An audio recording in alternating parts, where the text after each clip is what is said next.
Welcome everybody to our live stream here on Lichess and Twitch. It's Blitz, open Blitz challenges for Fridays. I'm your host.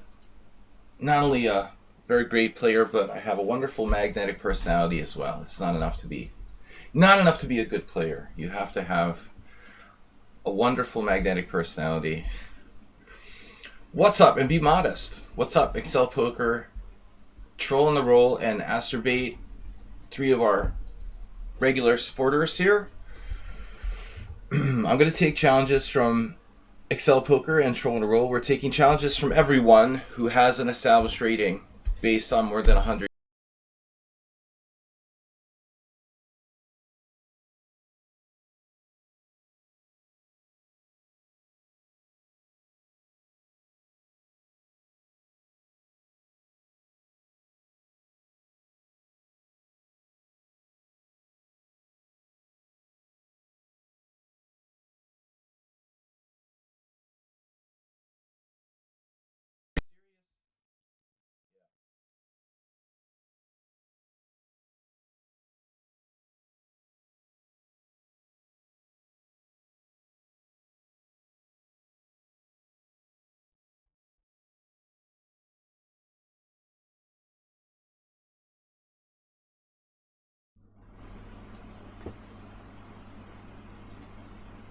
Alright, we're back with the sound. It's a weird combination of problems with my setup. I have this USB issue which disconnects the microphone for like a second or two, and then my default audio setting is 28. So when it gets disconnected, then it drops down to an almost inaudible level. Dual problems. You're about to go blind. We don't want to hear about that. Alright. I'm afraid to ask why. Excel Poker, Troll in a Roll, Flair, Play Like Kasparov. Here we go. We're hoping the Troll in a Roll is not a religious person. Taking challenges 5+3. We've got 2.5 hours.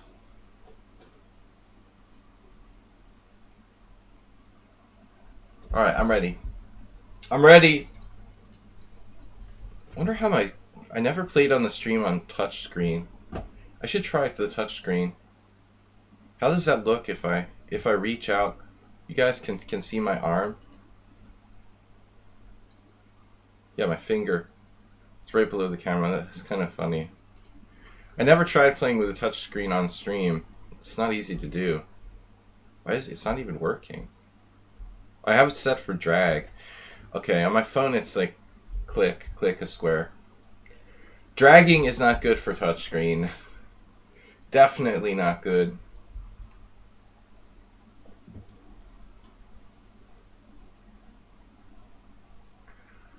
No, I'm canceling that idea. I have it set for drag on this account. Dragging the pieces is okay with the mouse, but I don't recommend it with touchscreen or on your phone. I just realized I've been streaming for years with this, 3 years with this machine. And I never tried to play with the touchscreen while I was streaming.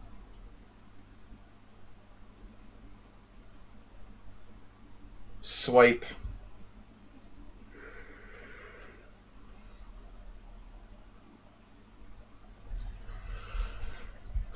Excel Poker, I don't know. Do you play French?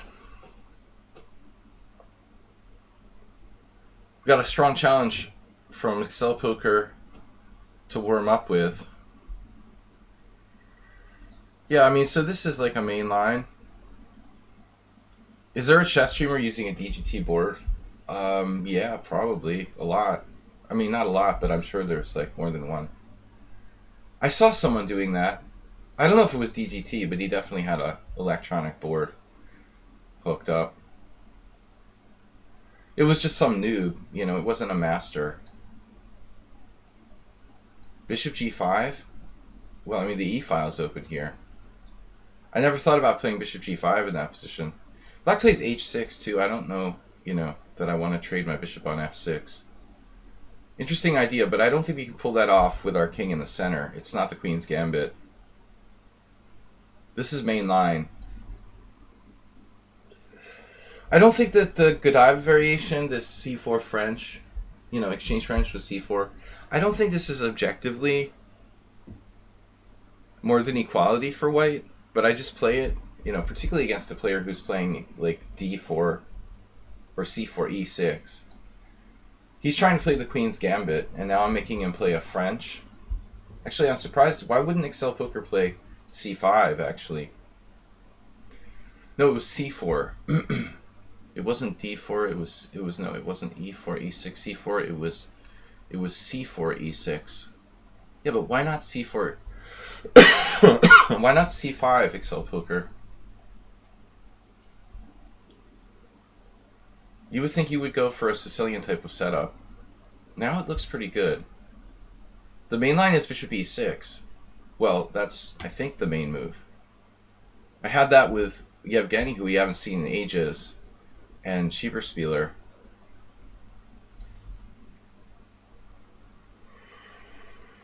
So,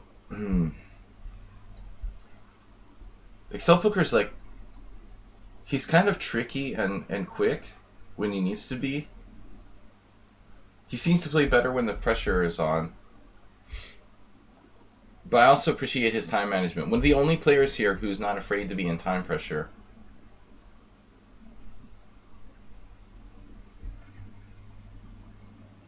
It's important, I think, to learn to play increment. And yeah, I'd like to have a DGT board. That would be cool.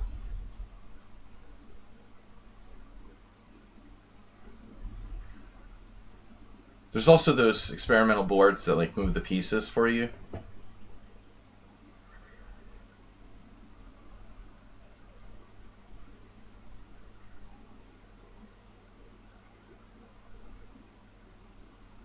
This has to be good for white.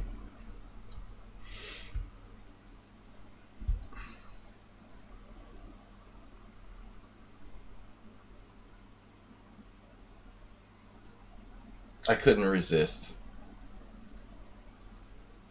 Where is Yevgeny? I mean, yeah, that was like months and months ago. That was in the summer. He went to Ukraine. Now not a good time to go to Ukraine. Man, if there's like a war in Ukraine, we'll probably have like a massive amount of Hungarian Ukrainians moving back here. There'll be like a mass immigration.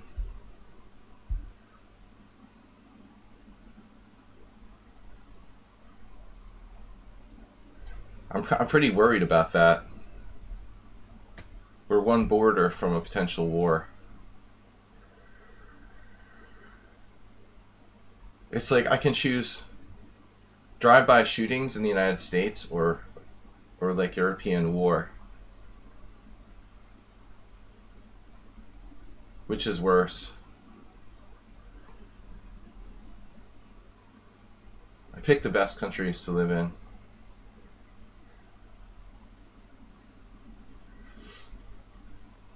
Alright. Just a minor incursion. Alright.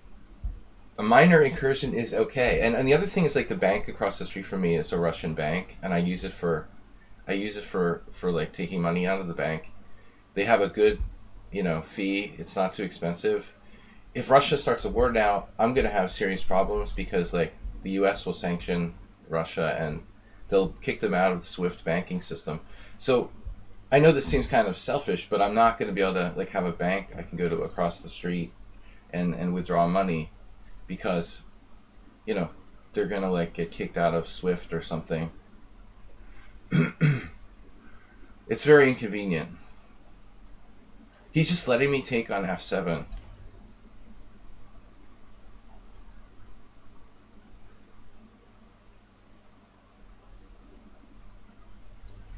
Alright. No, I guess the drive-by shootings aren't that bad in the United States. It's mostly just like mass shootings in like shopping malls and stuff. That's more worrisome. Just trying to think where it's better to live in the long run. Kazakhstan. So knight c6, wow. So the plan was to take on f7 here. Bishop f7 doesn't seem like a big deal, right? Gotta love Chicago. Yeah, I've only been to Chicago once or twice. I mean, you don't. Actually, there was the last mass shooting in a mall was at a mall I've been to, the Mall of the Americas. Um, that hits pretty close to home. You know, a shopping mall I've actually shopped in. That's right across the street from It's right across the street from a place where we had lots of chess tournaments in the U.S., Mexico. Man, what a move! All right, what am I gonna do here? We're gonna go for it.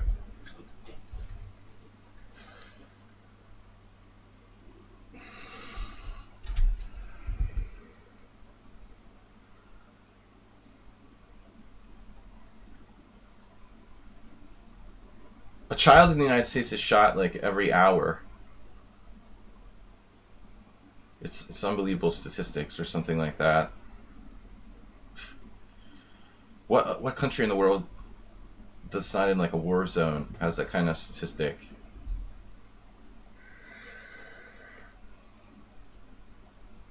No, it's near Wisconsin, I guess, Asterbait, but it's in Illinois. That's the statistics, like real statistics. One child in the United States is shot every hour.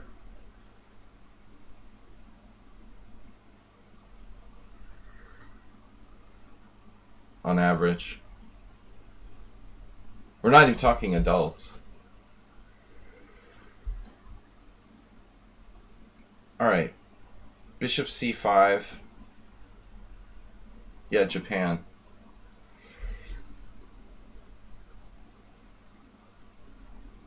So what happened? He sacked in exchange. He's starting knight d4.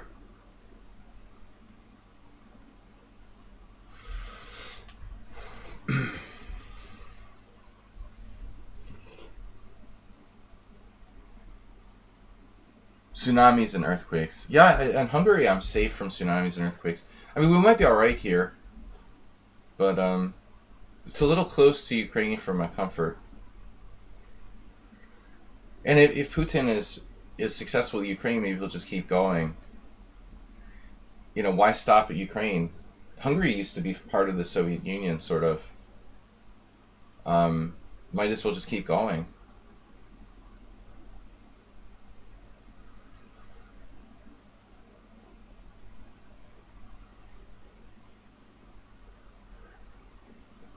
I want to know what happens if like Russia starts a war for real. I mean, are Russian athletes welcome to play like in competitions all over the world? I mean, I think honestly they should be banned from competition. Oh, I just hung my queen. Nice move. Alright, I'm too distracted by this conversation. Excuses. I don't know why I thought the e6 square was available. That's crazy. I'm winning. Seriously. That sucks. Wow, you're better here. Wow. I just hung my queen. I don't understand. I guess I'm just distracted, but I can't believe you're better. I guess queen e1 was a bad move, unnecessary. I could have played like bishop e5 or something. There's no reason to bail on the open file. Yeah, maybe rook e1, but I didn't want to weaken the f2 square. I mean, he's got a serious threat of knight f3 check. Nice activity for black. I'm totally winning.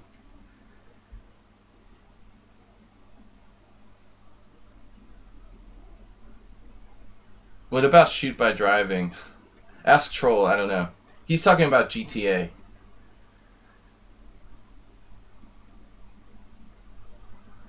Um,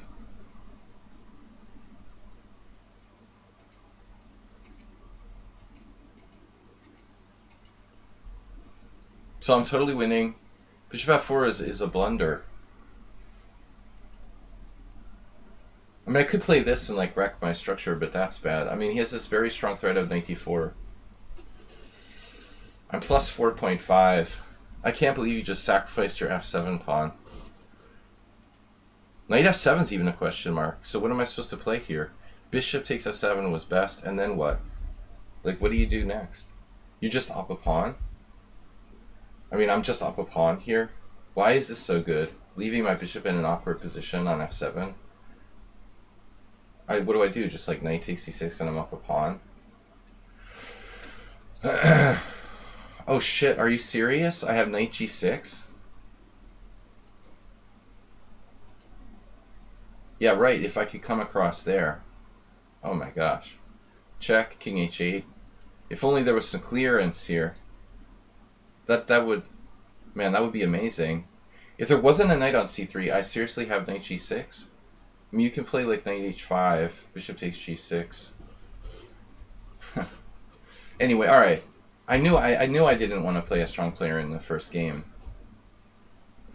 Nice center pawn loss there, 110. I should have warmed up with Troll first. I'm just using the... I was recommending the knight f6 candy on YouTube. Scariest name. Everybody brings it up. It's funny how often... Speaking of the knight f6 Scandinavian, the last time I was in Prague, I played in this poker tournament. Just to bring up a poker thing that popped up yesterday. I don't know if like Excel Poker follows poker tournament results, but really nice score by Grandmaster Konstantin Maslak. I played with him in Prague in some side event, but he just finished like 6th in some kind of GG Poker major tournament. He won like 100 grand. I mean, that's a huge score. I mean, probably the guy like gave up chess completely. But he's been sticking with poker like the whole time. He's a Russian GM who basically, I guess, like stopped playing chess. And 100 grand is nice for an online tournament. 6th place, 90-something thousand. But I brought it up because he was the big expert. Like, I mean, I know that guy from Australia plays knight f6 Scandinavian, but Masak was one of the only other players who used to play the knight f6 Scandinavian. I kind of gave it up because it's like really not that great. It's good for rapid chess, even maybe rapid or blitz, but it's just not good enough to play in like serious games. I started to struggle against 2100s. There are like a lot of different ways where I can get an advantage. Okay, move. Shut up there. Anyway.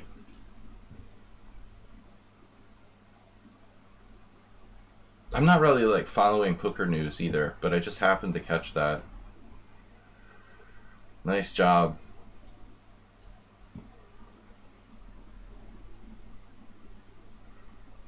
I asked him about the knight f6 Scandinavian. He agreed with me. He was like, yeah, you can't play it in serious tournaments.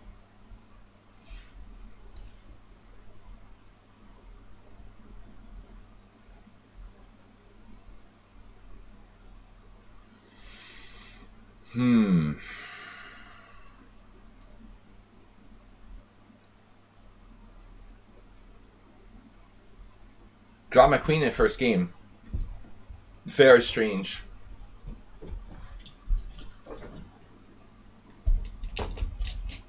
Oh, you didn't know I played chess 960? Troll forces me to play chess 960. I'm terrible in the opening. He played g6. What is that? Like, so you can fianchetto? You want to bring your knight out and not hang f5? Alright. He's like, yeah. It's so is f5 pawn and it's protected. I better not take with the... If I take with the rook, I can't castle kingside. I don't know, man. I haven't been playing lately. I'm a little messed up.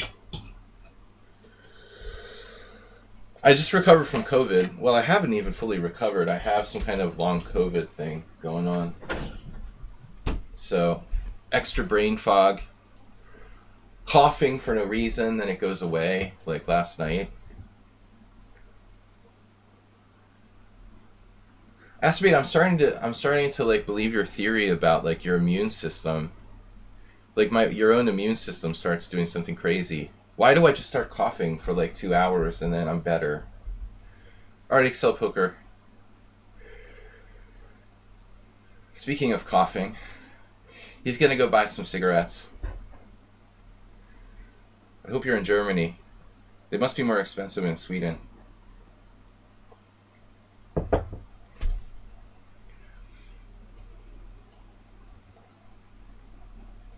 You're gonna die.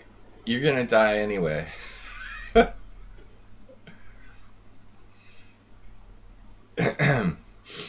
You don't need the cigarettes to do that for you. The worst are the former smokers. The worst critics of smoking.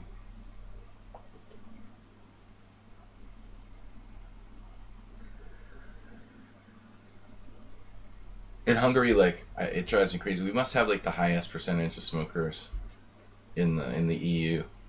It's just ridiculous. Having a lung CT? Oh no, Dr. Tezek is here. No, I think it's something with my immune system.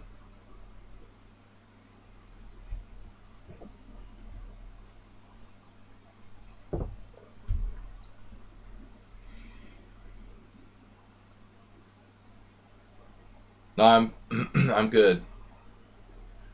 Last night I was scared. I was developing a cough, and then it's like magically gone again in the morning. But it's not in my lungs. It's in my like upper. It was in the upper respiratory, like what do you call it? Trachea and bronchial tube, kind of above that, like between my throat and my lungs. Cause like you're like a what do you call people who you're an alarmist? Stop being an alarmist. No,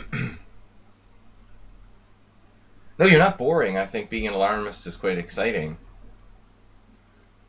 Alright, you're attacking my stuff again. No, anything but boring. Spring pollen. A lot of dust in my room.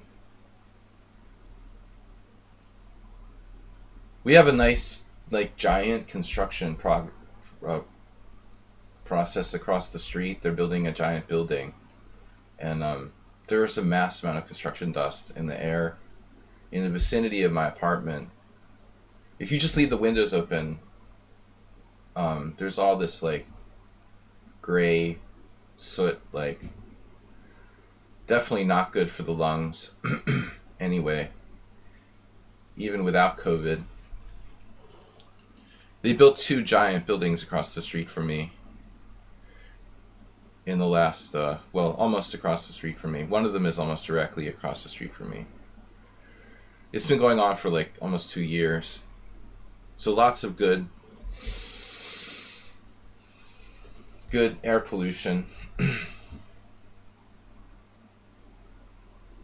in my immediate vicinity.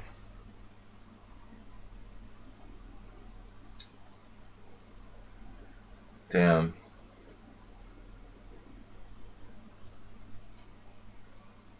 How about we make a deal? You're so drunk already? Is it early or late? The worst is getting drunk in the morning, man. Then you're gonna have a very strange adventure today.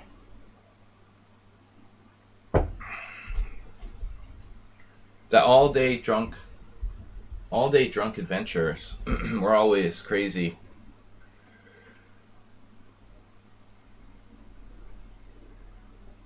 I always had very strange experiences if I started drinking early in the morning.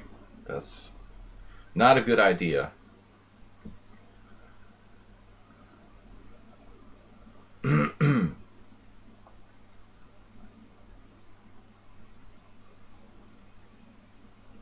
A horse in the corner. Exactly. It's the worst starting position in chess 960.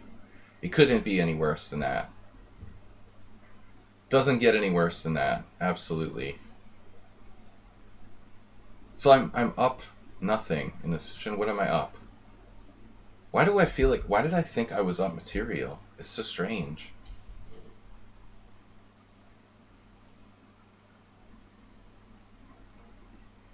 I had convinced myself I was up material here. This is equal material. Why did I think I was up material? I just don't understand. Like, how did that happen?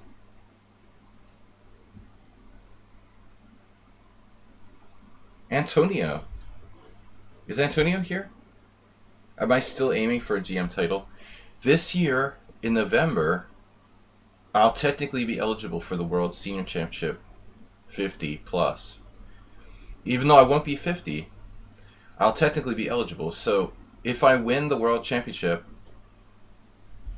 at the age of 49, for under 50, I automatically become, for over 50, I automatically become a Grandmaster. So just keep your fingers crossed. Hopefully, like, there'll be a lot of COVID and hardly anyone will play, and I'll just, like, cruise through the 50 plus tournament at the age of 49. The easiest way to become a Grandmaster is by winning one tournament. Maybe I'll just get lucky. Man, Troll is a genius. It's just ridiculous.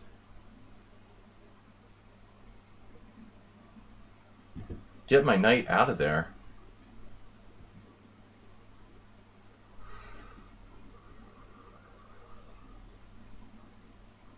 $15.56. Activate the 2-hour cough during registration. Well, the tournament's supposed to be in Italy, and they have very serious COVID restrictions. So hopefully that'll really limit the amount of players. Come on, man. I mean, if Larry Kaufman can win the World Senior, okay, that was like 65 plus. I mean, I know two players that are not better than me who became Grandmasters. My humble opinion, became Grandmasters by winning the World Senior. But both cases, they were 65. The 65 group is much weaker, you know. I mean, this is not a joke. If I play the World Senior 50 plus, I mean, there's some strong players probably floating around in that group. Although, you know, it's not a big prize tournament and not a lot of GMs are going to play. Ever. There'll be a few. You know, and they're going to be, like, decent. So, it's not real easy. But certainly my best chance for becoming a GM.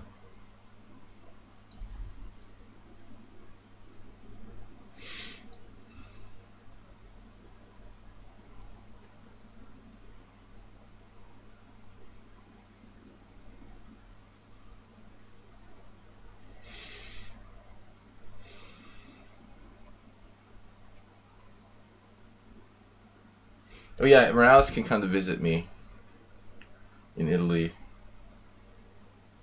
He's not quite old enough to enter, I'm sure. Man, Troll, what? How strong are you? He's like pushing me. Is Ginger GM one of those players? No, Ginger's young. I mean, you know, of course Ginger GM's too young. What is Ginger GM, like 40? He's a little older than Naka, probably. No, Simon is much too young. Simon's got to be like 5 or 6 years younger than me. Such a steady play by Troll and a Roll. How old is Simon? He's got to be like in his early 40s.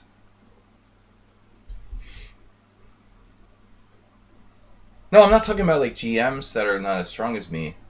I was talking about GMs who literally got their title in the World Senior. Yeah, I mean, Simon's not the strongest Grandmaster, and I don't think he's much stronger than me. But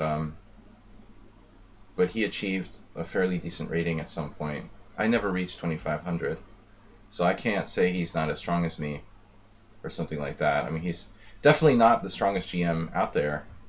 You know, he's very beatable, but but he made the title legit. I wouldn't rank him as the highest strength grandmaster, but he's certainly a decent player. Yeah, a lot of like players who are kind of strong IMs. Damn, Troll. Troll is brutal.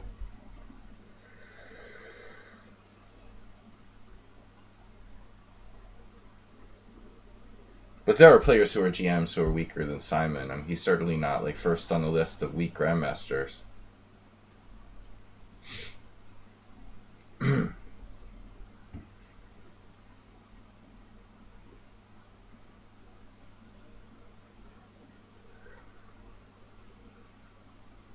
But I mean, I'm not gonna my life won't be a disappointment if I don't become a grandmaster.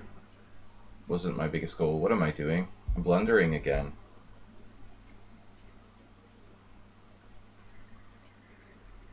Jeez.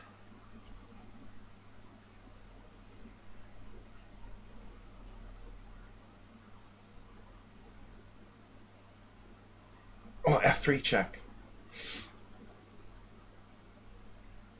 Come on, man. You gonna lose on time? Time.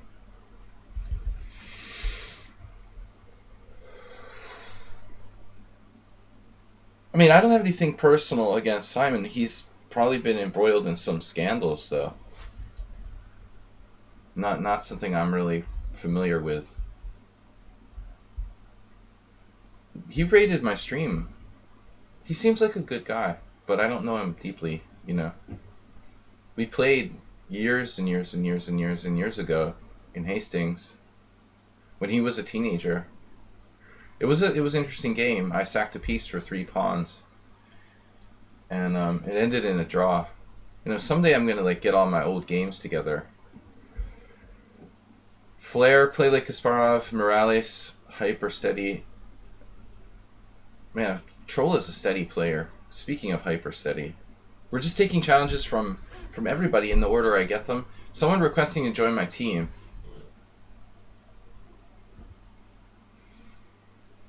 Yeah, well, I mean, obviously, people's personalities, rub the wrong way on other people. Not everybody likes me. Not everybody likes Simon Williams, Mr. Invincible. Everyone's different. It's like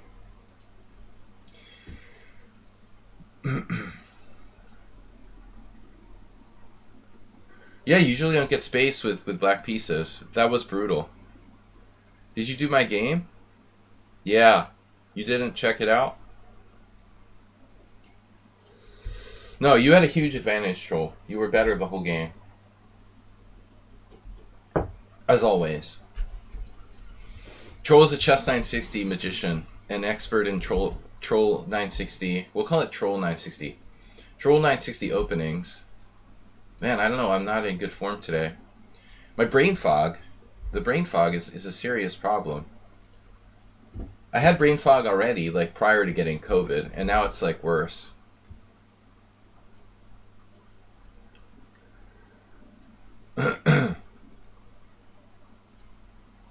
Yeah, he had huge space advantage with F5, everything. It was like playing Botvinnik. G6. Interesting. It's funny, I've never considered that move. How bad could it be? Well, I guess we try to open it up. You have exam in 20 minutes. Good luck. Law exam. Man, I'm insanely slow. I have brain fog. No, I'm not good with mornings. Midday would be better for me. Early afternoon, something like that. My brain is seemingly the best. The morning and the evening, I'm out of it completely. I don't want to allow bishop g4. I would say between 2 p.m. and 4 p.m. I have a very narrow window. All right, let's say 1 and 5, where my brain seems to be functioning normally for about 4 hours in the middle of the day.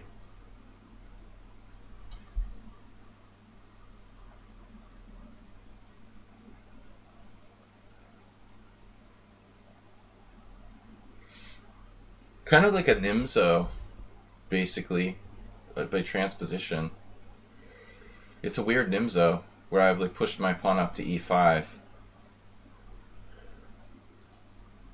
No, I mean, I at first I thought this long COVID thing was like really, like, kind of a little bit made up, but I had almost very light symptoms, and now I just like, now all of a sudden, I'm like, I feel like I have a terminal illness or something around 5, 6 o'clock in the evening. Doesn't matter what I do.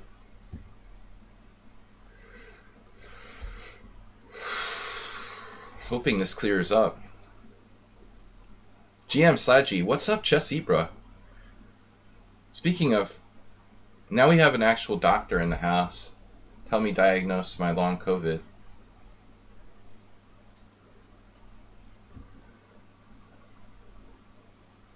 I've been getting like tired. There was an article in the New York Times yesterday. I couldn't read the whole thing about whether or not Omicron can cause long COVID. I didn't have my account logged into the New York Times, and I didn't get to read the whole article. But it's an interesting discussion. Like, a lot of people thought, well, Omicron has later symptoms, so probably it won't cause long COVID. But it looks like, it looks like it might be just this no different. You know, I feel fine, and then around like 5 o'clock in the evening every day, I feel like I have mononucleosis or something. It's really the weirdest thing.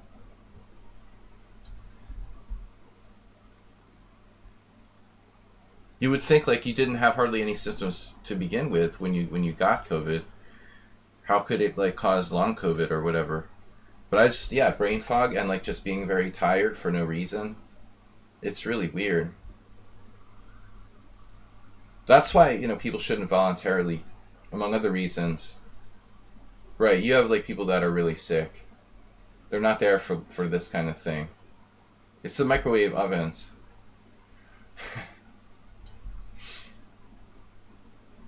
I gotta try to focus.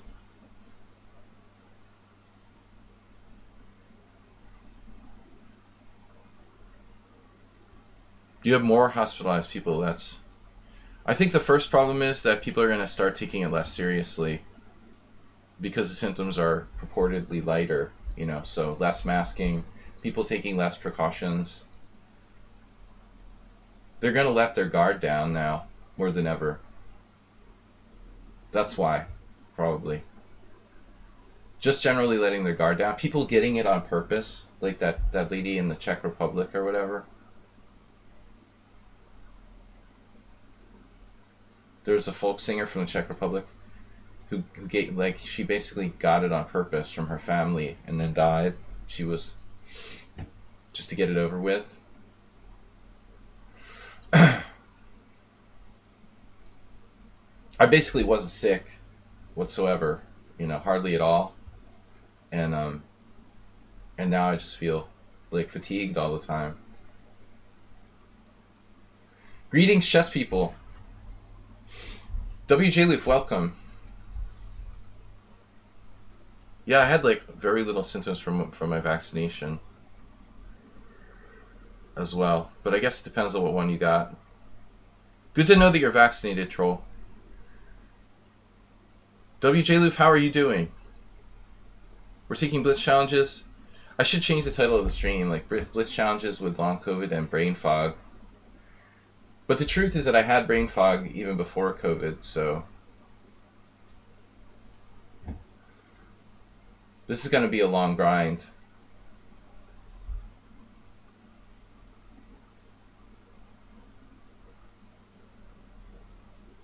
Wait, Astrobate, what are you talking about? They're nuts here in Vegas. They try and occupy the same space as you at grocery. Just like Ozzy. Crazy, but that's how it goes. Better crazy than dead. You had the worst headache. Wow.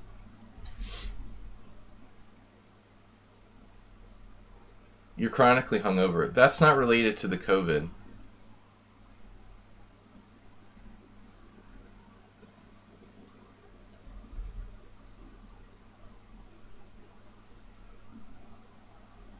Meatloaf died.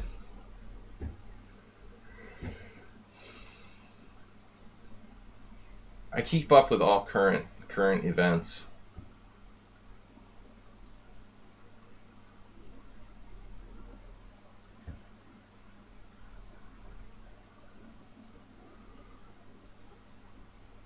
It's not that easy to break this position down, but I'm going to take this free pawn here. A second free pawn is good.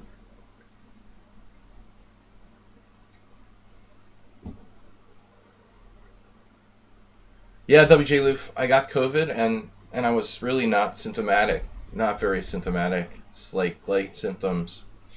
But now I have fatigue. Oh, dude, even before COVID, the old ladies at the grocery store who touch all the fruit and stuff like that. Yeah, that's so annoying.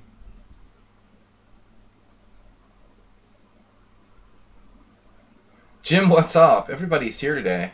Friday, it's like, I hate when they do that.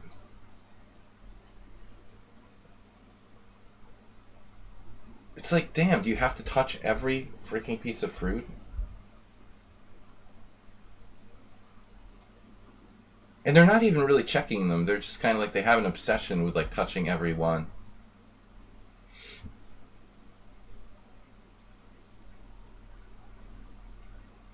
It's like when you're a little kid and you breathe on someone else's food to troll them. They want to make sure no one else can buy it. Oh man, I can't focus. Oh, the other weird thing is I have tinnitus. And my tinnitus got worse since I got over COVID. Have you recognized anyone with tinnitus symptoms at your hospital, Chessibra?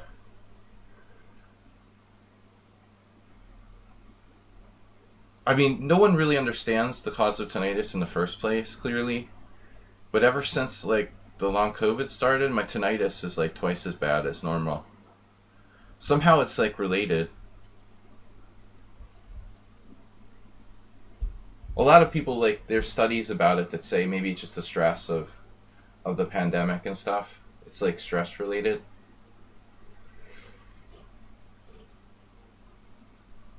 I don't know. Like, I think there's different causes for tinnitus, but once I went to a doctor, they were like clueless.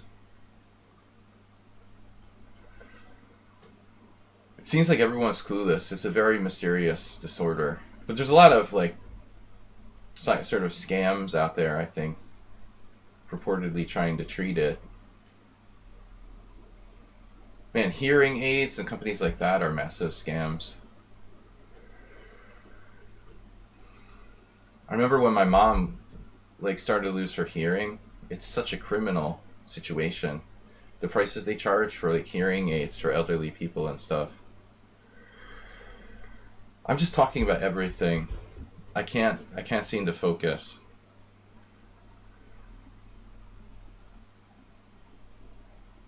Are you dizzy? Well, maybe lightly. Not like severe. Maybe very light, like slight sort of dizziness feeling, but I wouldn't, like run to the doctor saying, "Oh, I'm really dizzy." It may be like a very slight dizziness. But it's not enough that I would want to like run to the doctor about it.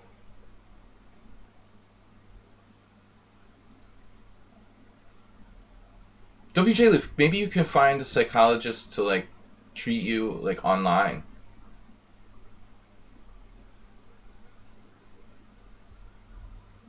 They told me they're full up for a year. Can't you find like someone that would do like online um, treatment? Are they really even like full up?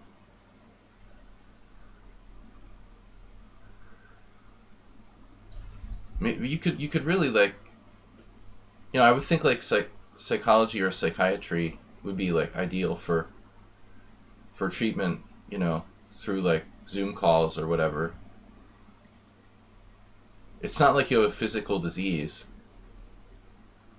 Seems like it would be perfect for treating patients like online.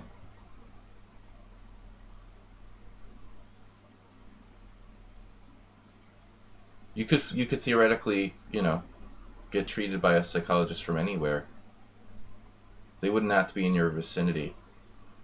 I mean, they would maybe have to be in your state. I don't know how it works, like legally. Obviously, you know, if you want to get prescribed medication or something. Yeah, it's a problem for my opponent here. He's kind of lost now. Things have not gone well.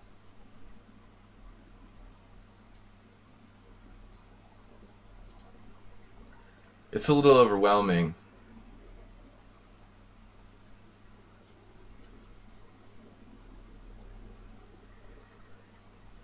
Flair's not one to resign early, but that I knew it would be a long process, like winning the game.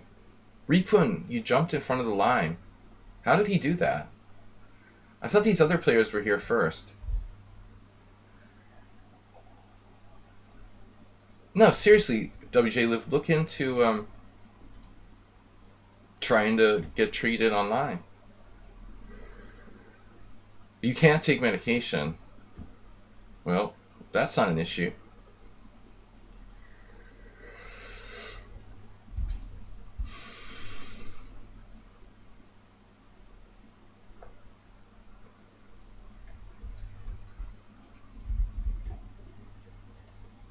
I would think like psychiatry is the perfect medical facet for online treatment. Alright, Ripun, are you here? How did he get in first place in the line? Like, I don't know how it works in the United States, but in Hungary, you can see a psychiatrist and they can do a prescription online, and the medical system here has a kind of prescription website that all the pharmacies use, and you can get some, well, not just for psychiatry, but any medicine can be prescribed, and then it's put into this like database. They save money not needing to buy a couch for their office. You need to be hooked up to a machine for 20 minutes a day for 6 weeks. Well, that you can't do online. Alright, I don't know what the deal is with Ripun's challenge. He wasn't even here. That was weird. That sounds serious.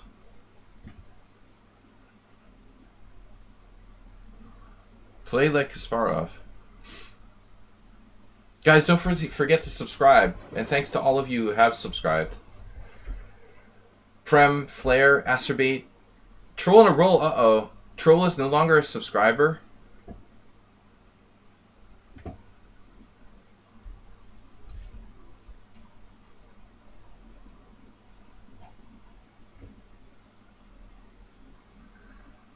Oof.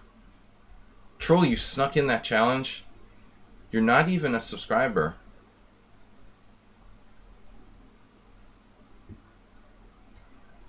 Yeah, but you're right. Yeah, Fridays are free. Free Fridays. But I'm still disappointed. I'm just, you know, I'm disappointed you're not a subscriber. In my heart of hearts. Thought you loved me. This is a kind of bad move order to play the 4 pawns. I think it gives way less options. I played I played like d takes c5 in a game, which was horrible. Of course, we can play the Arthur Bisguyer variation. Nope, you missed your chance. Oh, Ripun's not a subscriber? Ripun's not a subscriber. Transcranial stimulation for treatment-resistant anxiety and depression. Wow. Re-challenge me. Oh, you're at the bottom of the list now. How did you get to the front of the list, Ripun? You unsubbed today? You didn't unsub, right? Your sub just ran out.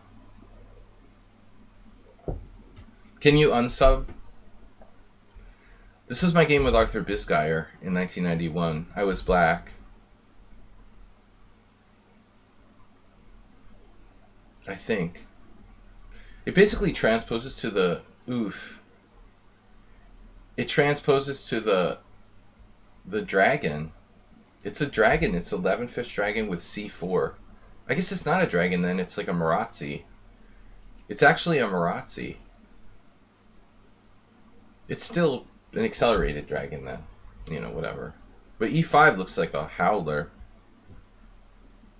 Maybe this move isn't that bad here that it looks. You know, obviously you're like blocking your bishop on g7, weakening along the d file. I was just giving a lecture to one of my beginner students the other day who tried to play e5 in a dragon. Accelerated dragon. It's like the worst move you can ever play strategically. But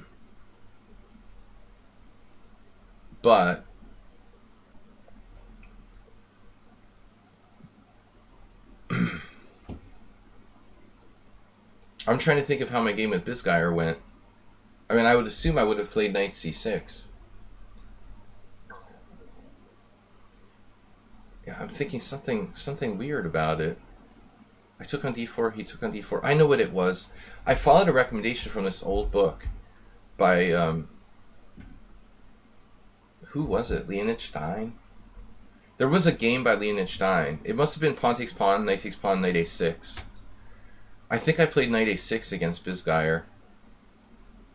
It was a move that was recommended in this old book. Man, that's one of the games I'd really like to find.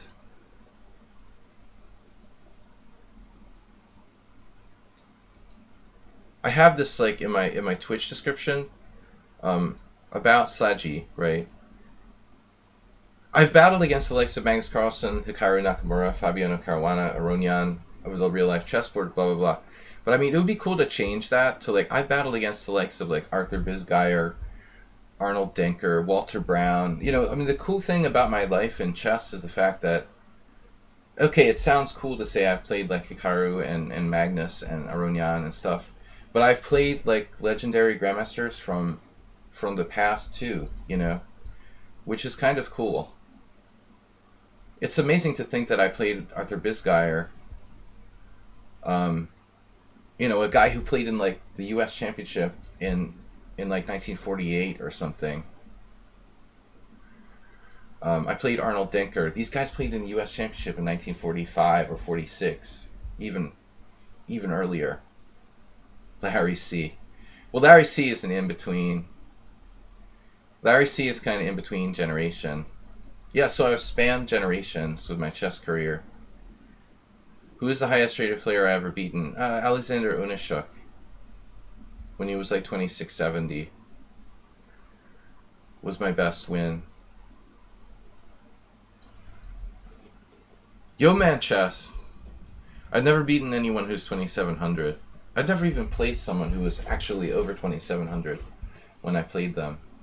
There's that's the elite rating level.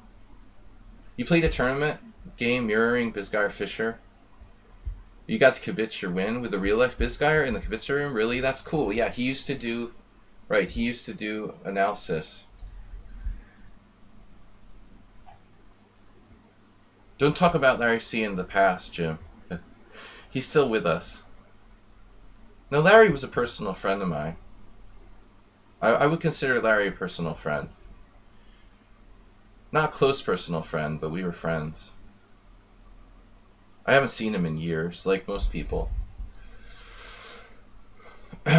What's Play Like Kasparov doing?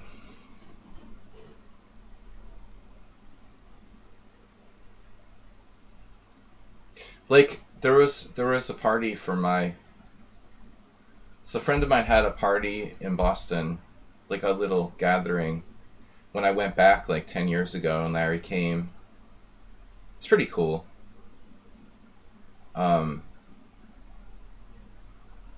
Larry and I used to, on a few occasions, go out and have some drinks together. Yeah, it wasn't a tea party. Larry's the one that got me to start drinking like whiskey and beer at the same time. There's no use wasting time. You might as well.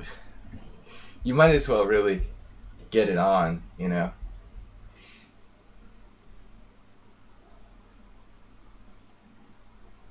What's play like Spark disconnected?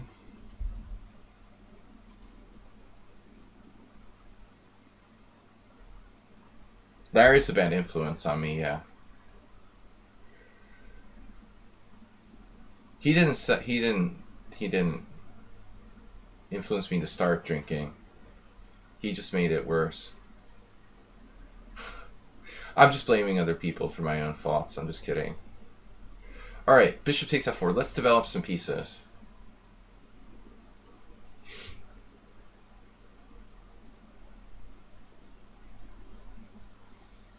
No, Larry and I used to live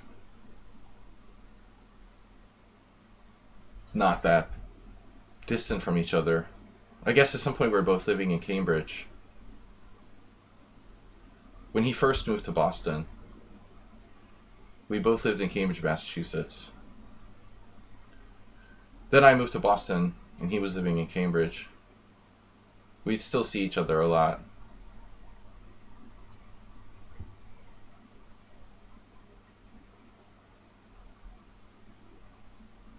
Bullet has helped me a lot at my job.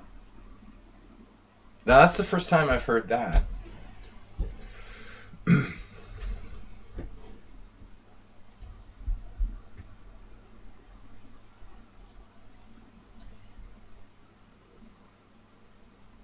I promise I'll turn up this time. Should I just exchange on b6? I don't really see any reason to do so.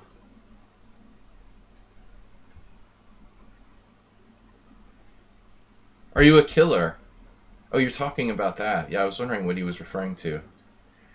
He's answering Jim.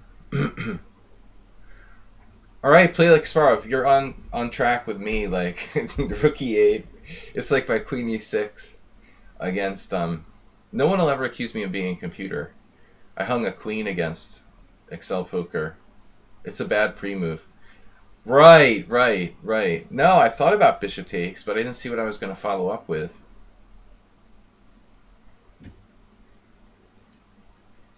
Alright, we'll take Repun's challenge. You better be here. Then Morales, VIP. I don't know. Too many Bisguyer's games, Chess Zebra. Does Arthur even have like a book of his games or anything like that? He was never big on writing. So he never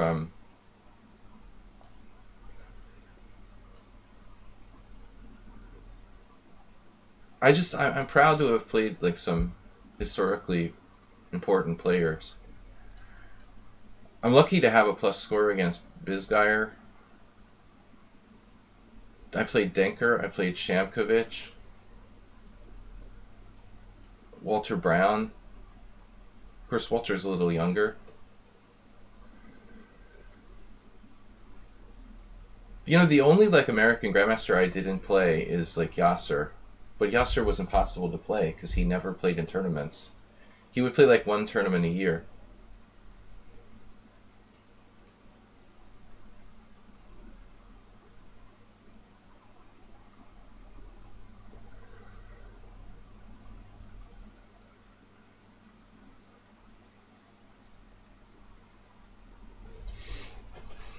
Yeah, I loved... Walter was so intense, man. He was also, I would consider, a personal friend. Though, again, like Larry, we didn't know each other very well. We were friendly. At the end, you know, and later period of his life. Although Walter I found a little difficult.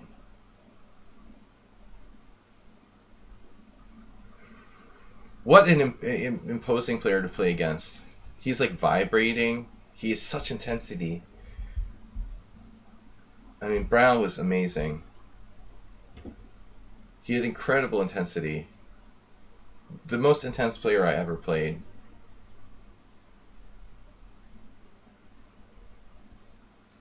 I always tell the story of what Gingy claimed to have done to him, which I don't know if Gingy made this up. but he claims that he was angry at some Olympiad where Roman was playing for the U.S., I guess, in the 80s, late 70s, early 80s probably. And I know a lot of people like Jim has probably heard the story. Morales probably heard the story, but I don't know. Roman told me he glued down Walter's like Najdorf A pawn to the board before a match their team had against an opponent that he knew would definitely be a Najdorf with Brown playing black. I never heard the story repeated anywhere else, but Roman told me that's what happened. So I don't know. Brown came in the room and like tried to hammer out the move, and he was late like 10 minutes, and the board went flying or something, like the pieces went flying. It was meant to be a practical joke. I have h6 here. You know, what didn't occur to me that I could play rook takes, bishop takes, pawn takes, h6, and I don't have to lose a piece.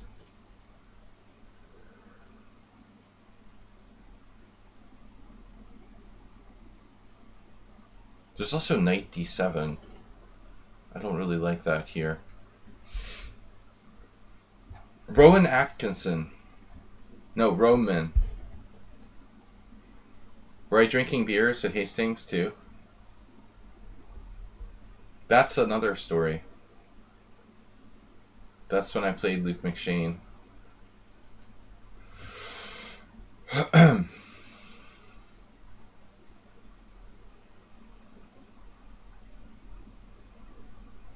I mean, maybe some people would think it's weird to like drink beer while you're playing like a 12-year-old kid. I guess if you're really into like morally judging people. But it didn't bother me as a teenager, well, as a like young man. All right. Anyway, Troll, that's a completely other story. What is the repun here? He's like positional genius.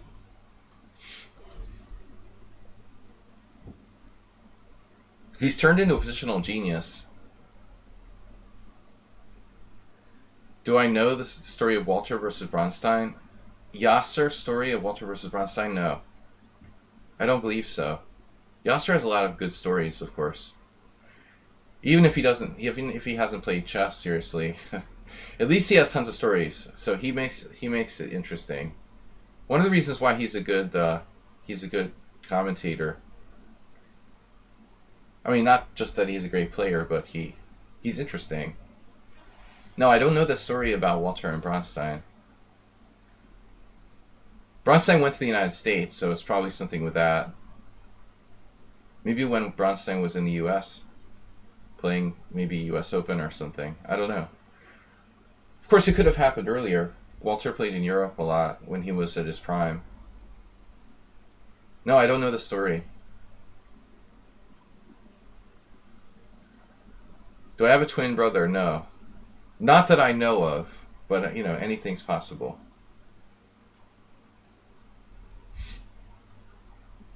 Oh.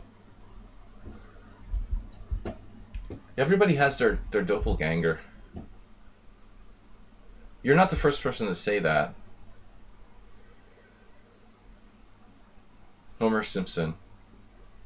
Doe.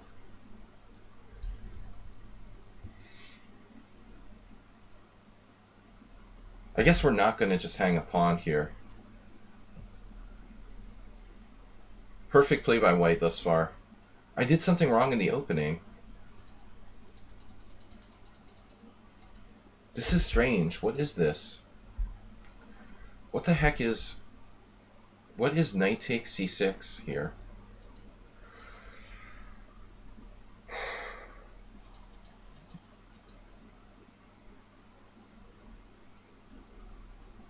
Yeah, I guess a6 maybe. I don't know really. This variation. I used to play like knight d4 and queen a5. I had a game with Hikaru in that when he was a kid.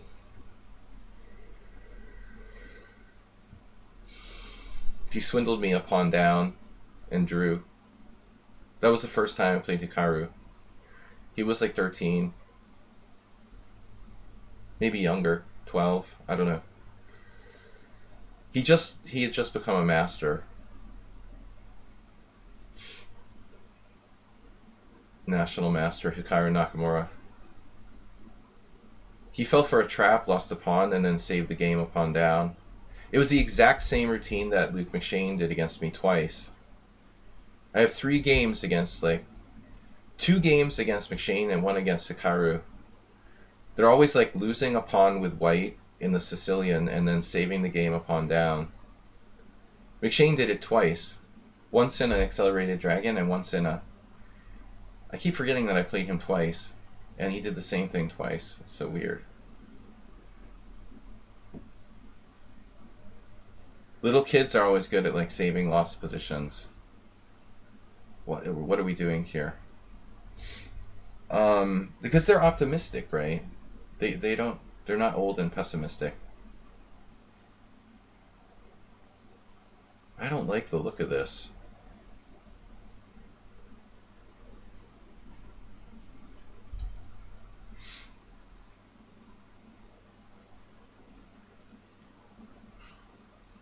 I should have played knight f4. Ah, that was a better move.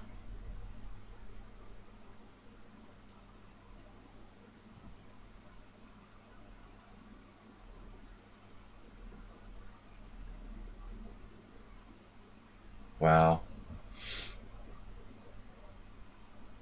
c4 is hanging.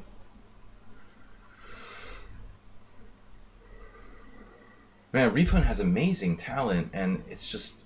The other day, XL Poker was like, how is this 1700 or something holding against... It wasn't you, it was someone else, but similar thing.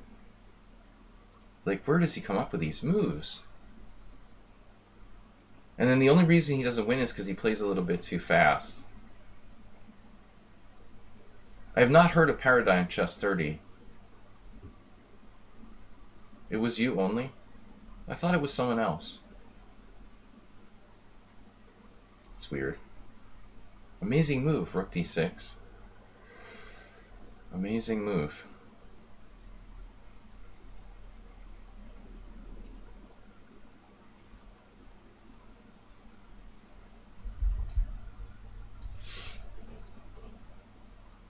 Plays so principally.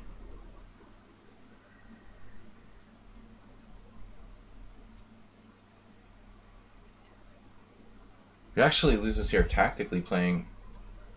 Tactical mistake. But positionally very well. I mean, white was clearly better. What happened in the opening? I'm busted. So f4 main line, knight takes d4. I played a6, so I never played this.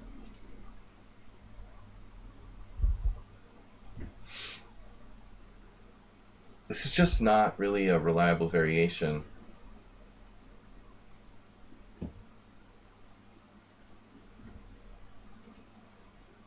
Ron Burnett.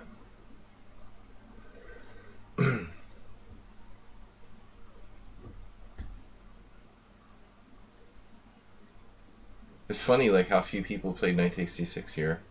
e5 right away probably transposes.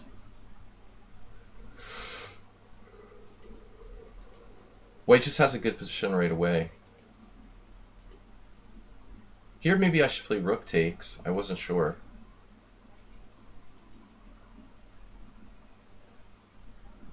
See, I thought about knight d7, but I didn't like bishop f4. But I missed bishop c7, damn.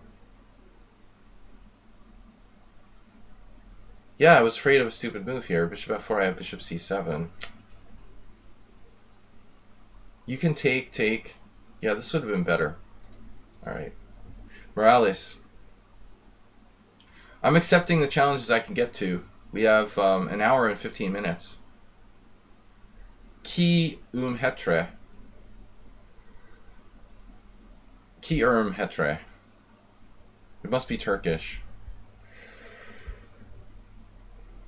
It's funny, I recognize a lot of similarities between the Turkish, when people are speaking Turkish, and Hungarian, because Hungarian has been influenced by Turkish a little bit.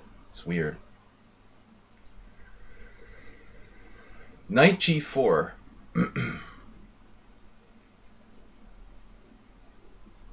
Mirales.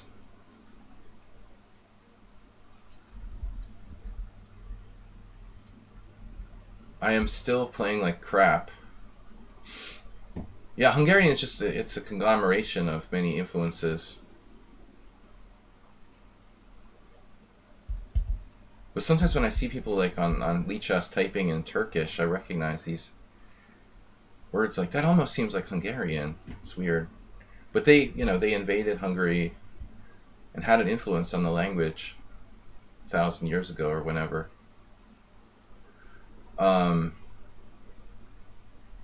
I've been living here a long time now, so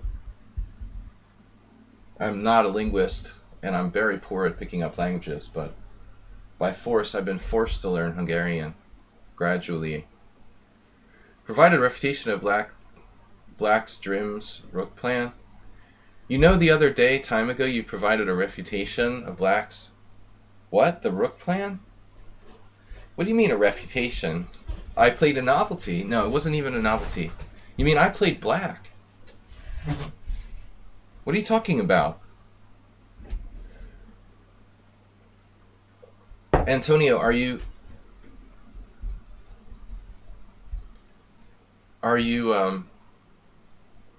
knight e4 g3 and then blocking h5 with bishop h5? I don't know if it's a refutation, but I played a game the other day with black, you should check out, where I played the Budapest and I tried to play like a5, rook a6 a move early instead of playing rook e8. Wow. No, I don't remember, Antonio. Send me the game. Which game was it? Our last Budapest? I didn't realize I played something interesting.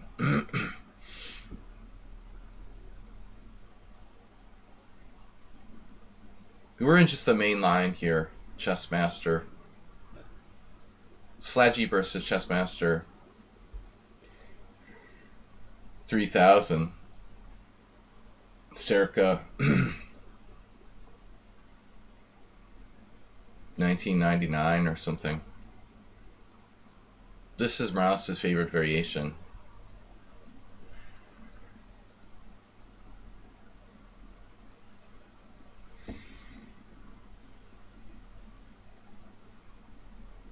He hates castling kingside.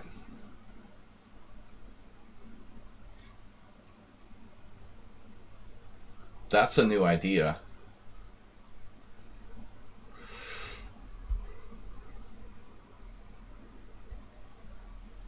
So what if I just play like knight f3?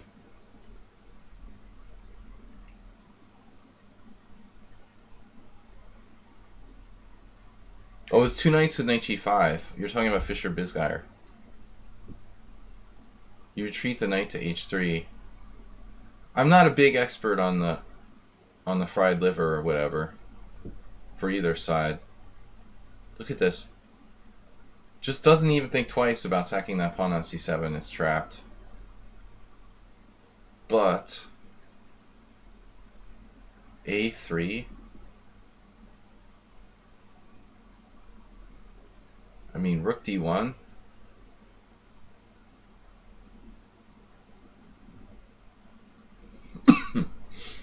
Which rook should I use? Castle queenside. Sladgie versus Chessmaster 2000. That's different. There's Sladgie versus Chessmaster 2000 and there's Sladgie versus Chessmaster 3000.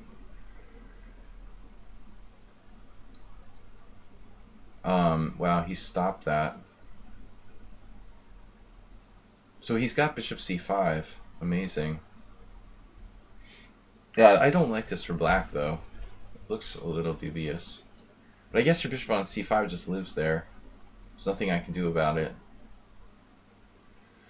Maybe I have a tactical trick. Bishop c7. Man, there's like bishop c7, d6, queen c6.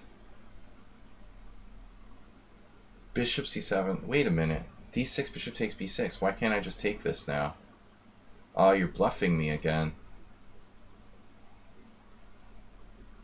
Blundiferous. I can take this now. Man, it takes me a while to see the obvious tactics.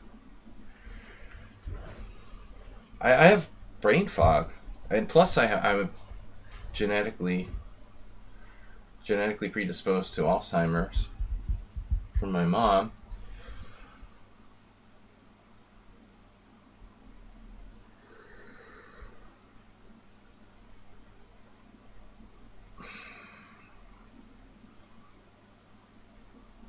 This is Morales' first time playing that move B6. I mean, he always played like D6. That's his patented variation. D6 right away. If queen a4 check, knight back to c6. If you try to hack the knight on e5, he interposes a capture on d2 check. So he's gone off his normal path here. So he was afraid I refuted his other line or something. I don't do vegetarian. No, I like cooking like tofu stir fry. That's good. That's my only vegetarian recipe that I cook.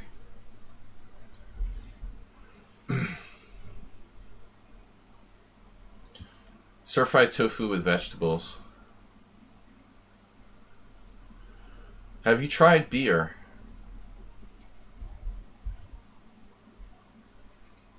Yeah, the D6 is rock solid. That's what Chessmaster... Well, I mean, no, you can castle. You don't need to play D6. That's Morales' like... The main line is like castles. You know, you just castle. Or capture on D2 at some point, but castle and then capture on D2 after A3. But he likes to try to castle queenside, some craziness. You don't have to do that. So what am I doing here? Yeah, this is not a problem, I hope. This is not a problem. I have queen g3 or queen f4. Queen b7. You know, moves like queen b7 could get me in trouble, but I have simple moves. Queen d5.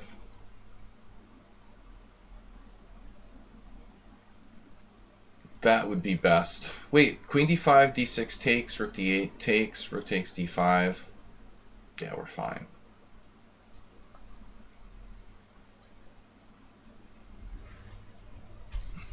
Now I can not take on d7, so we're going to have to do this. Retreat. I mean, I can play bishop d6, go into that rook ending. But I'm afraid he might hold that.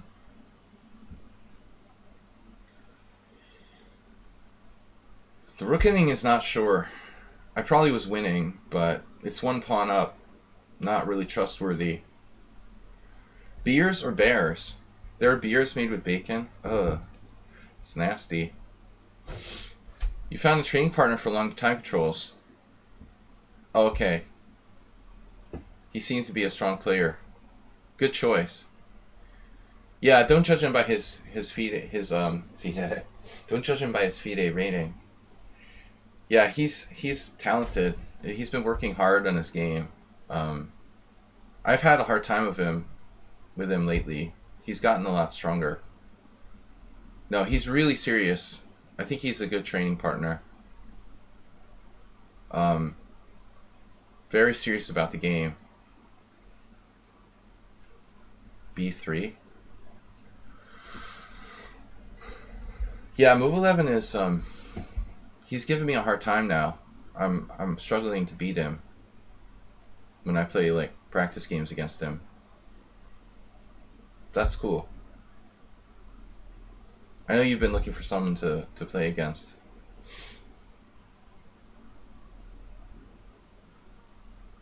I think he's approaching master strength, honestly.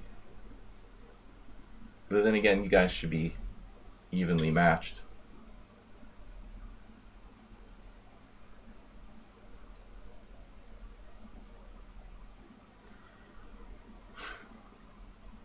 Methane beers. They contain actual like cow farts. No, I'm just kidding.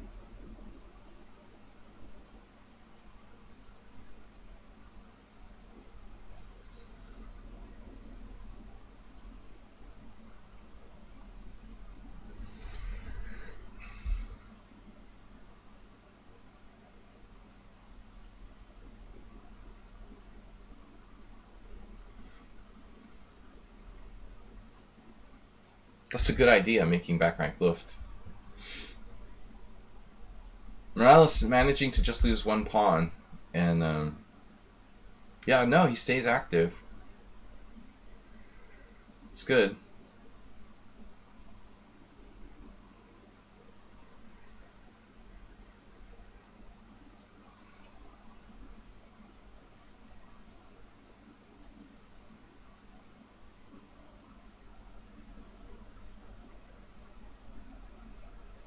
But we just we just drink the beer and then we fart out the cow farts ourselves. I'm not sure it saves the world, Chess Ibra. Just maybe delays the inevitable.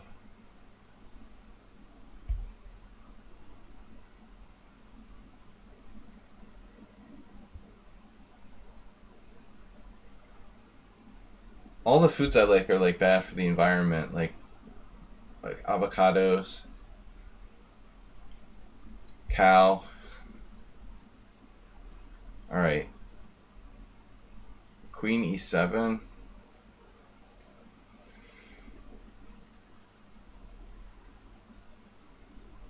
So we're chomping a pawn.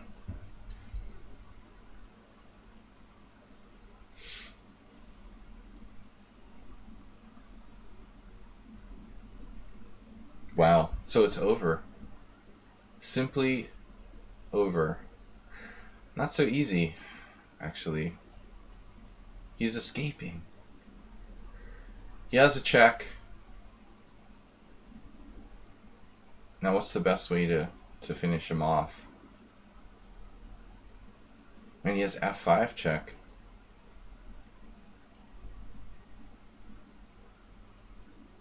This is not the best way to finish him off. Yeah, it's the worst move ever. He missed F5. I gave him a clear path to survive there with F5. And now he really probably is lost. Oh my god, no. Black resigned. Now he resigned. It's not even mate. Is it a mate? I can't even checkmate you here.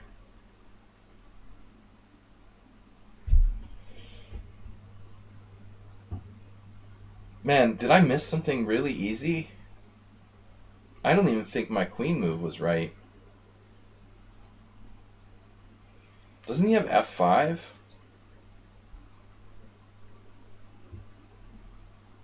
Like, he's objectively dead. But still, it's not like immediate. That was my first good game today. So this has been played Michael Hoffman versus Farintosh. Wow. Michael Hoffman was 24-25 in 1992. Jesus. He was 24 he was 24-25 in 1992 and he was 24-25 in like 2004. Damn, that goes back a ways. Probably like Berlin summer 1992.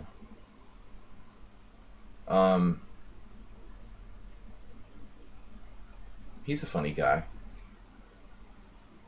I liked him. A5. Oh, so A5 is a mistake. Wow, you have to play Bishop C5 first. The Budapest Gambit. Wow. So you just modify the move order.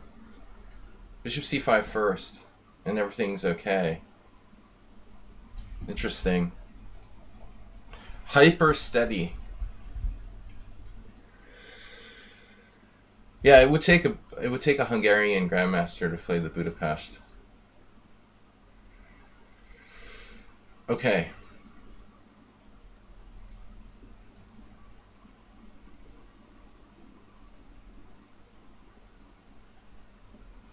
That was weird. That was one of those people. Farintosh was one of those people who had like a Facebook account after they were dead, and I almost like friended them on Facebook, and I was like, wait, isn't Farintosh dead? Something creepy about friending dead people on Facebook. Bob Ross will never die.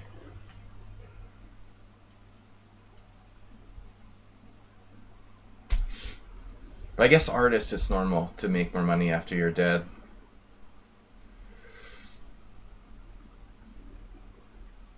So I'm playing my lazy system. Here we could be creative and try to play some kind of bishop retreat.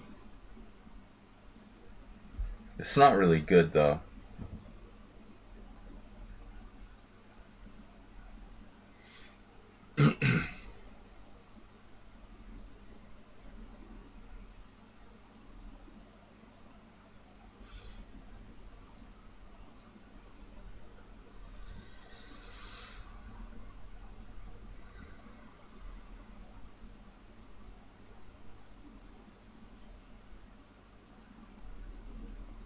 Yeah, this is like considered to be one of Black's best lines, I would say. That's the move. I mean, I guess there was a Norwegian guy who did this against me. Maybe not right away, bishop takes c3, but he did bishop takes c3 at one point. Magnus Sagafus.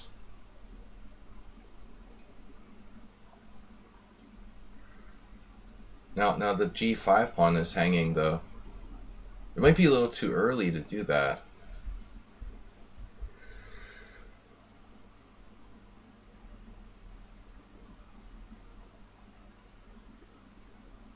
It's kind of like a Gingy Indian, but difficult to deal with that g5 pawn.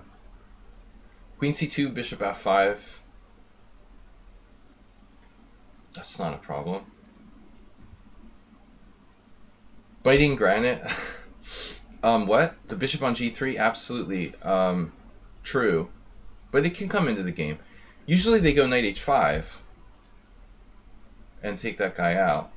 That's normal.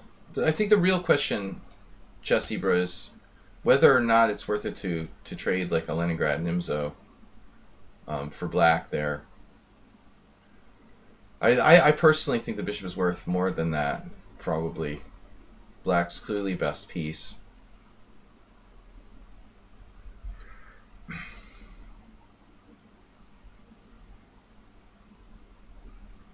But certainly an interesting approach. We're playing the Leningrad Nimzo.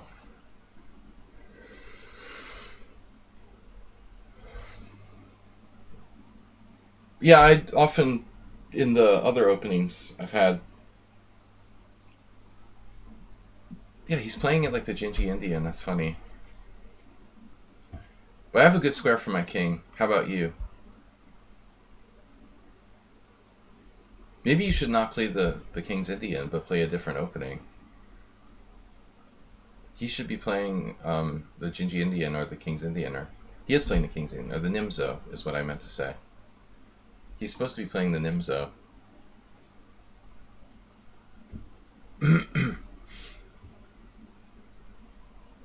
Under the table? You fell under the table?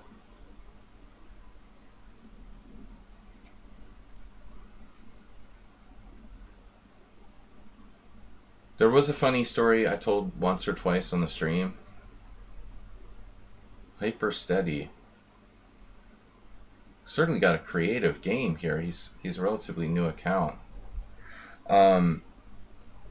Once Kamsky, when he was young, was playing a tournament in Canada or something, I think.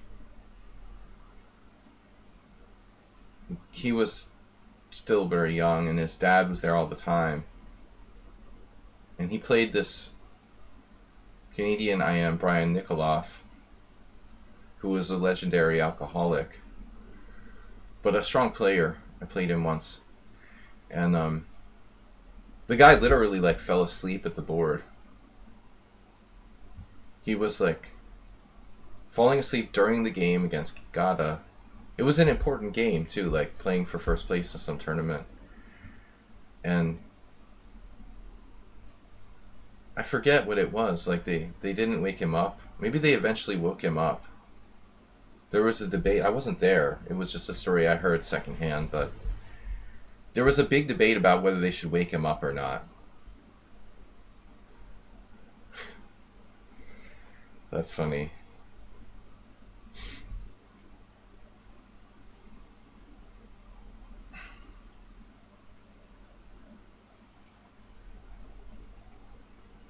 I've never seen anyone like fall under the table drunk at a chess tournament. That's the closest I've seen or heard of. Igor, of course, was. Yeah, sadly, Igor was not a player I knew very well because he was from California. Well, I mean, he's from Russia, but legendary Igor Ivanov.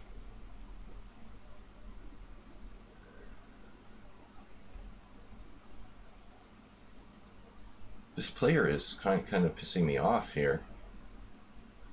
Hyper Steady 1889. Yeah, I guess so.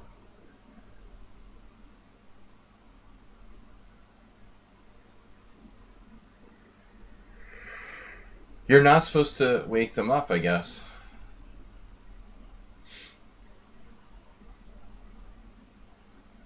Maybe you, I don't know, maybe you call a doctor. Should you call like for medical help? Or just let him sleep it off? I guess, it's interesting debate about what the arbiter should do beyond what the player should do. Man, I don't know what to do.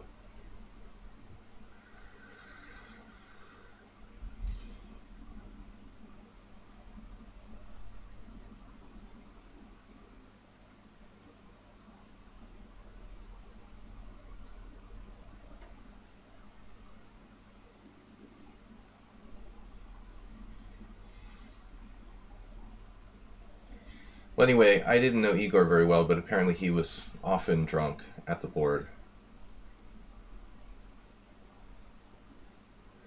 I don't know that I've ever been drunk during a game. Well, not completely drunk, tipsy, certainly. Why am I considering taking that way? I guess it's safer to take that way, that's why. It's probably better to take this way.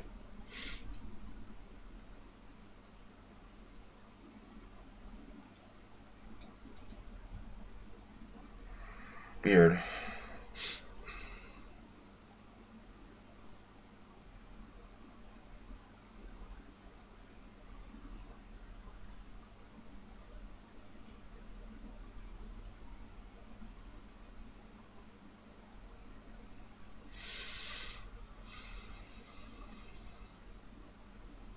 Oh, it's like sleepwalking rules. You don't wake people up.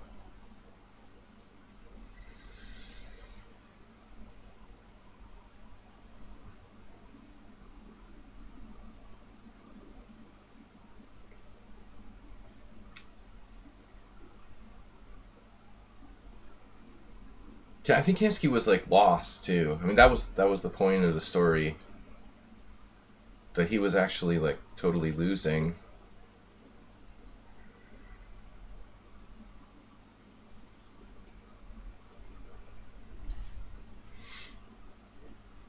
But he ended up winning in the end.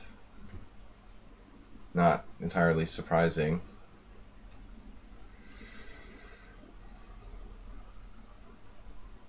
And I don't know, Hyper City doesn't seem like an 1800. It's a pretty subtle treatment of the opening there, to be honest.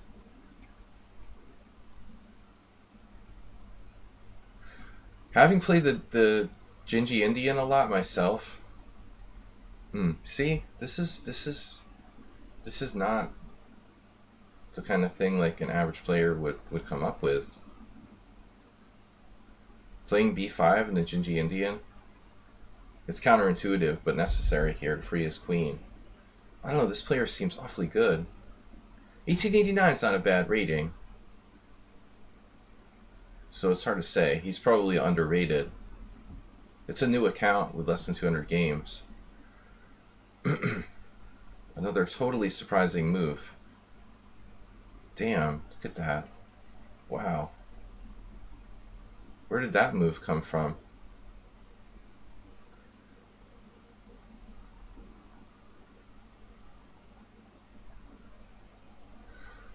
This looks bad for me. I'm just lost.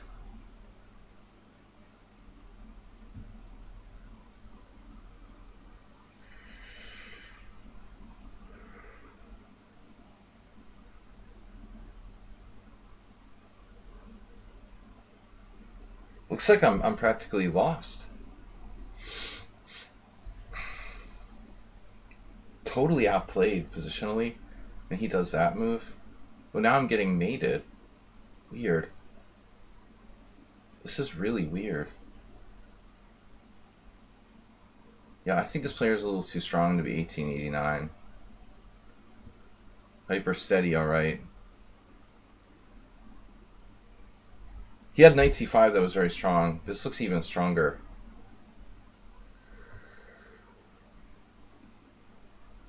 Nah.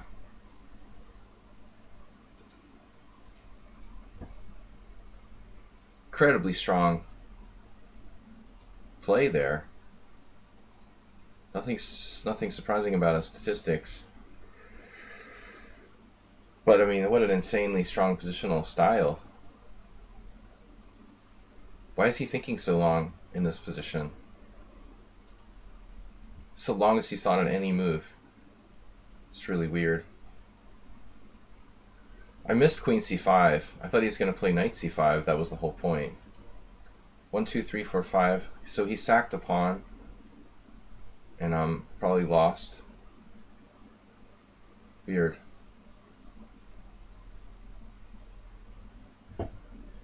You're watching, sir? Don't tell moves. Searching for a mate, sir?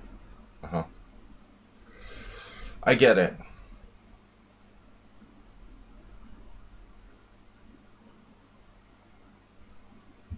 So he commentates while he's beating an IM who's rated 500 points higher. There's nothing suspicious about that.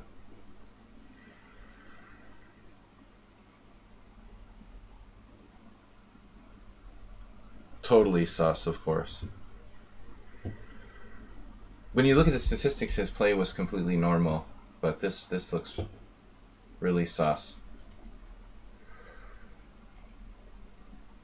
Okay, sir, we got it. We understand what's up here. We get it. Your analysis engine, please. Let's check for matching moves at some point. I would say like right around here.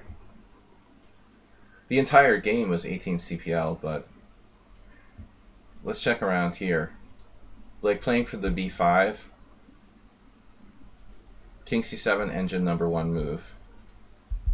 Rook F8, engine number 1 move. B6, engine number 2 move. A6, engine number 1 move. B5, engine number 1 move. B4, engine number 1 move. C takes B4, engine number 1 move. Queen C5 check, engine number 1 move. King F1, and now he's thinking about whether to play Queen E3 or King H8. That's, I think, enough for me. I've seen enough there, you know. I wasn't born yesterday. Thanks for using your computer to beat me. Nice job. All right, next game. Just calling me sir and rubbing it in is bad enough, but you know, we don't need to play your engine. You're supposed to be an 1800 Lichess player and your statistics look totally normal. But now you want to like look cool by crushing a title player. Okay.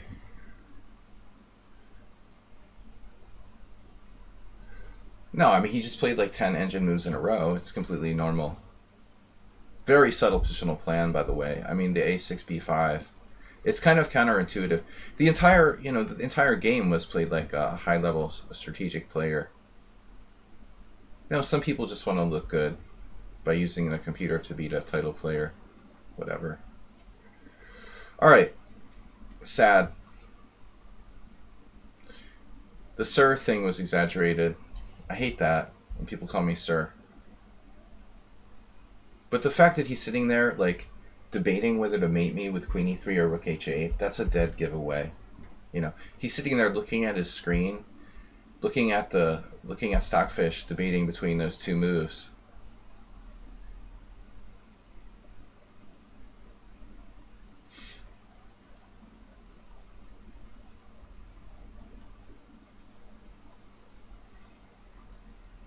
Looking at his account quickly, it looked like his results were very, very normal. So he probably doesn't cheat on a regular basis just for the sake of humiliating a streamer on this particular occasion.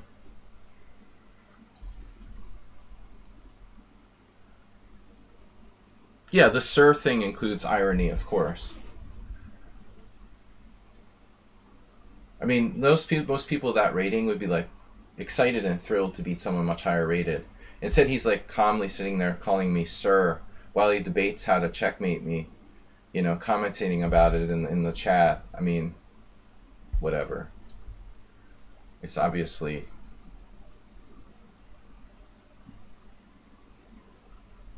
not normal. There's no solution to the cheating problem. Chess can't be played seriously online. I mean, at least not for money. That's one of the sad reasons why bullet chess is so popular, because theoretically it's harder to cheat in bullet. But it's not chess anymore, so what's the point? That would be my argument.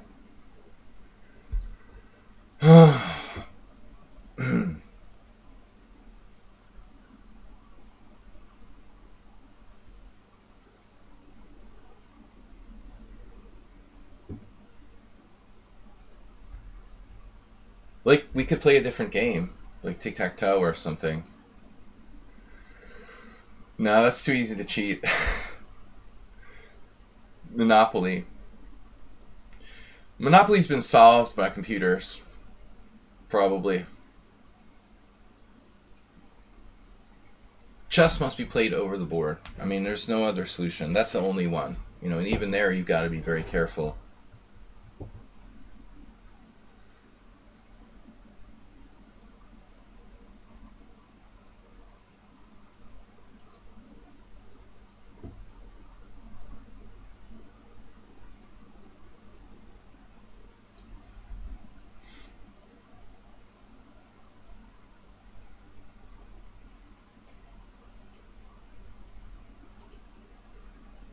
And we got the same guy's got multiple accounts.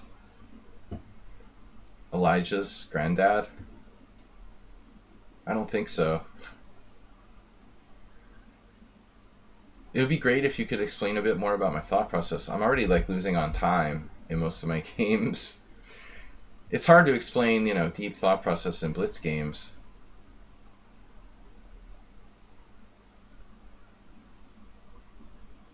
I do try. But I mean, we've only got 5 minutes per game.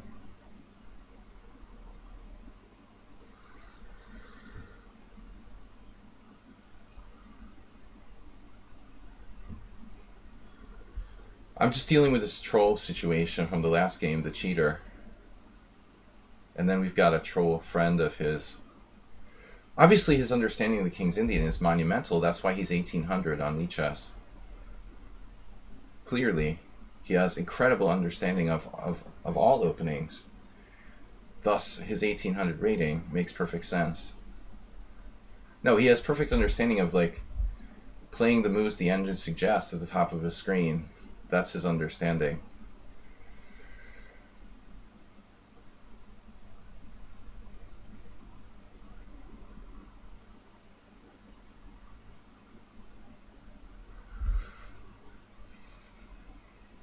But I will report people for cheating in unrated games, just as if it was a rated game. So, if you do cheat against me, I will report it, and I hope your account gets banned.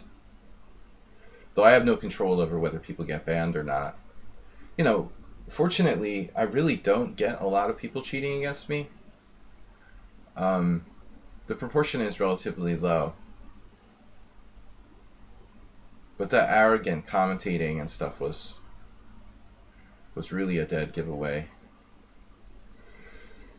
So what is Shockey doing? He's 2200 rapid. It's a strong player. Where did he go?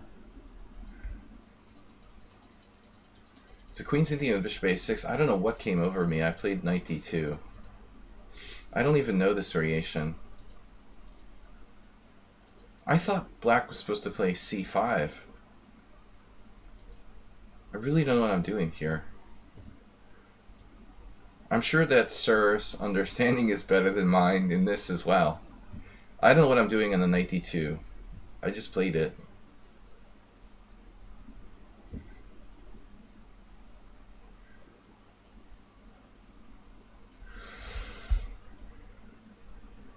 Because that game had everything to do with my understanding of the King's Indian. Not the fact that he, like, played 10 engine moves in a row after the opening. The opening I was actually better. I had a serious advantage. I don't think that black was necessarily using an engine for the first half of the game. Just when it comes down to... It literally had nothing to do with the opening, where I lost the game. Ironically.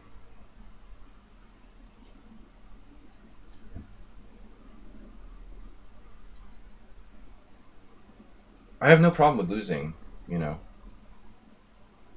I'm perfectly willing to lose.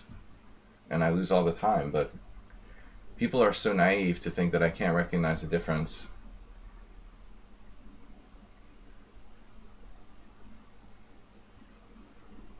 Between playing a human and a player who's just, like, regurgitating the engine moves. Sometimes against skilled people it's hard to tell. But for the most part, if you're not a pretty strong player in the first place, it's going to be hard to deceive someone into thinking that you've got to be really knowledgeable to be a successful cheater. I mean, it helps to be a strong player if you want to be a successful cheater. You have to be able to, imitate what would look like human moves in a lot of cases. The best cheaters are strong players.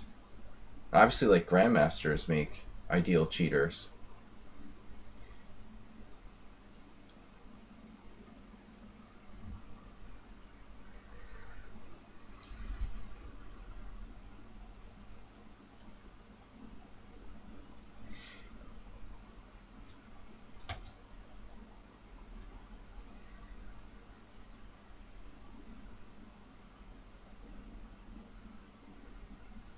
Because the weaker players don't know how to really disguise it.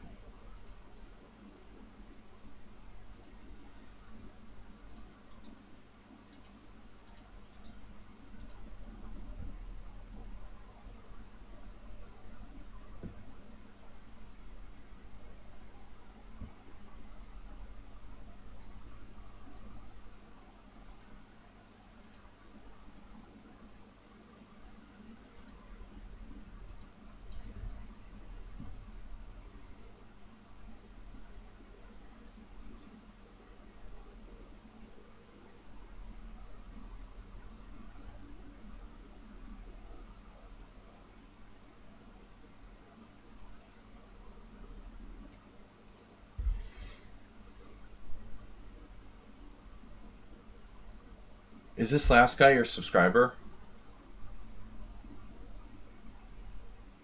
This guy? Here? Now? Shaki? I'm not sure.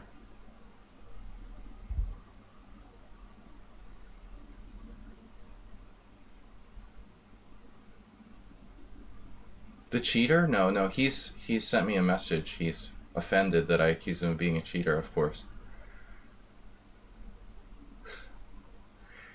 The more offended they are, usually the more sure I am that I was right. People who aren't cheating would just kind of be like, whatever, think what you want. He's practicing with an IM. The more stuff he says, the more stupid it is.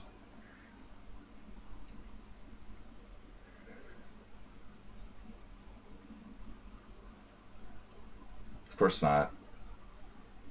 It's unlikely that someone who's subscribed to my channel would want to cheat like that.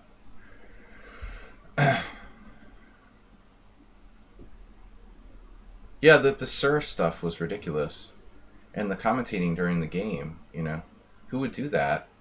They'd be like so excited I'm going to beat a title player, they would be concentrating on the game, not able to sit there and commentate while they play. Or you had the team of people doing it.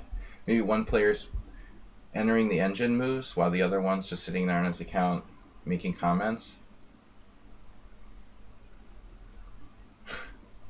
It's ridiculous. You're surprised? No, because Friday, Timsash, Fridays I just take all the challengers. I don't adhere to this, like, same rule that I try to open it up. Unfortunately, that's the problem. Fridays, I open challenges to everybody. That's the title of the stream. Taking challenges against guests and subscribers. So that's why. Normally, I would take subscriber challenges first. Fridays, unfortunately, opens up that possibility that I get these people doing this stuff. You know, clearly I looked at his account and he's like lost a lot of games and it looks like he's a normal player. But he's clearly cheating in that game against me. We got a rated challenge. If I look through his games, I don't see a pattern of cheating. I'm not going to report him based on one game. But I'm convinced that that game was cheating. If I don't see a pattern, you know, if I'm doing on a regular basis, I won't report him to Lichess. I don't report people based on one game. I look at their games, and if I see they've been cheating, you know, on a regular basis, then I report them. Because there could be a false positive. I could be wrong, theoretically. But you're not wrong when you see a pattern of it over many games. All right. I'll go back and look at his games and see if I have time. See if he's done it on a regular basis. But I certainly don't report people based on one game, because I've been wrong before. You know. Bishop e5. But his behavior was weird enough. You know, that was the thing that makes it so strange.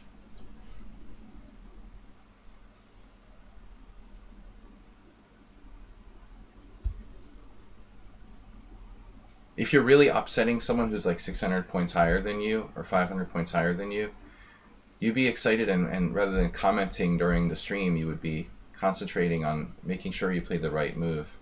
He also spent like a minute and a half in a position where it's like obviously made in a few moves. He played a couple like second best moves. That's typically what they do. They'll play like the second or third best move instead of the best move. But I don't know. I don't think he was cheating in the opening. I think he decided to start cheating midway through. After playing maybe on his own. I'm not 100% sure. I don't think that he cheated for the whole game. Also super weird, you know, the thinking for a minute in an obviously winning position. I'm debating how to mate you, sir, with queen e3 or rook h8. Yeah. Sure. Nothing strange about that.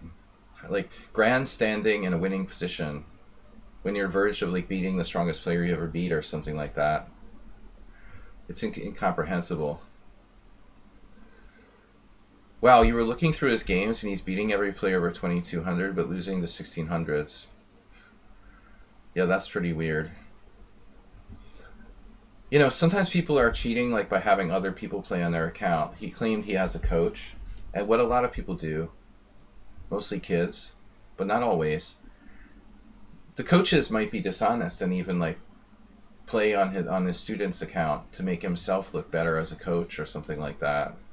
You know, I might be playing some IM who's playing on his 1600 student's account.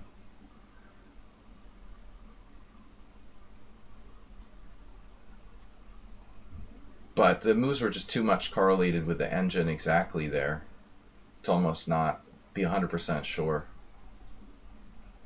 I don't play like, you know, 10 engine moves in a row. Subtle sort of positional pawn breaks and no. I would bet any amount of money I'm right.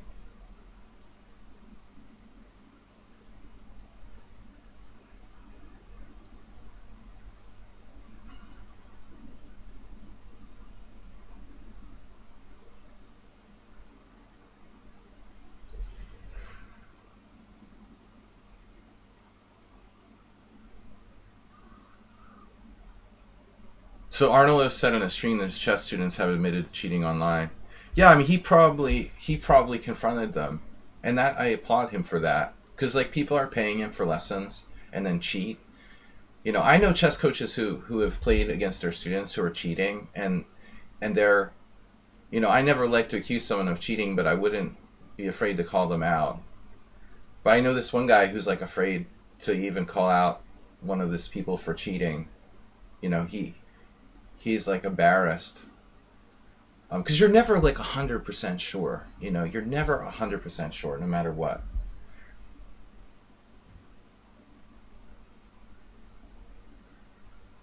Chessibra, thanks for tuning in.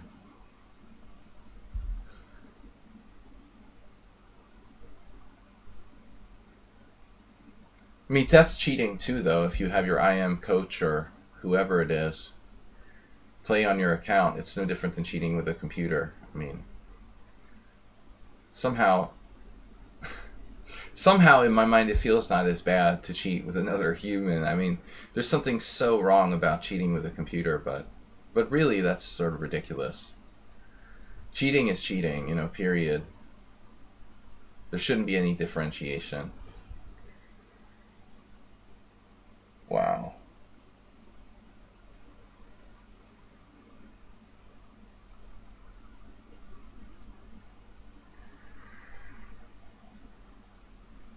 Yeah, I don't know. I'm feeling like I'm in my prime now.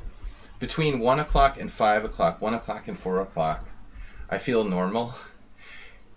And around 5 o'clock, I start to feel like I'm 75 years old. Take care, Chessibra. I'm in the prime now.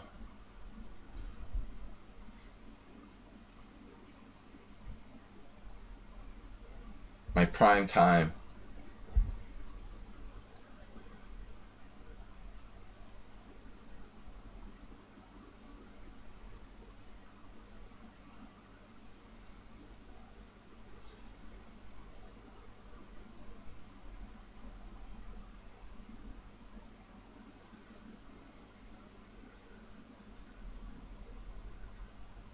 I try to avoid the new accounts too, Shaki. Like, if I play rated games, I will not play with people who have less than a certain amount of established games. I also don't play them on my account. I refuse to play people with less than 100 games. But that account wasn't really new.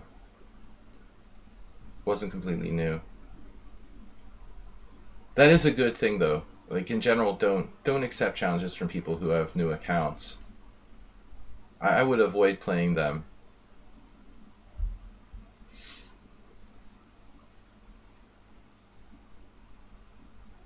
William played too fast. Hung a rook here. He's worse. I think his pace is too fast. You know, 1477. He's quite good. He hung a rook now, but positionally he played all right. A little too quick. You know, one important thing that I want to explain to people: you don't have to have more time. It's okay to have less time than your opponent. I think a lot of people have this idea that he's afraid to have less time than me, so he's got to like rush and move fast. You still have 2.5 minutes for the whole game. I felt his play was a little too quick earlier in a critical position. Here, around here, he played way too fast. A training game against another player. Yeah, he had 268 games on account. It's less than a week old. Well, yeah, they probably last about a week before he gets banned. Less than a week old, and like half the games are bullet. Candidate Anne. We played Candidate Anne before? I don't remember that. Alright, this account is... I'm paranoid. Checking everybody to make sure they have at least 100 games. 100 is the minimum. I'd rather see someone have 1,000 games like this player. 268 is nothing. Probably half of them are bullet, which you could play in half a day and a few hours. And yeah, I mean, you don't really feel confident until someone has like over 1,000 games. The London system. Ugh. Hate the London.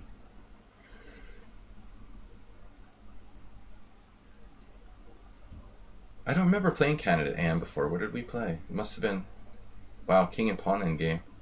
Must have been a long time ago. It's like an old school London. Yeah, 268 games is not much. That's kind of like the bare minimum that I would play against someone. Kamsky goes off when he suspects an assisted player. Yeah, I got hate mail already. I care, you know.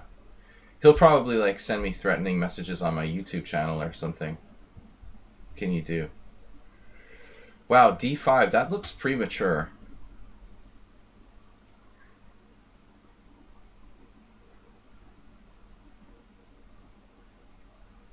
Can white support that advanced pawn? Maybe I should play e6 rather than c6. My bishop is buried. Jim, 42,000 games. Of course, like the vast majority are bullet.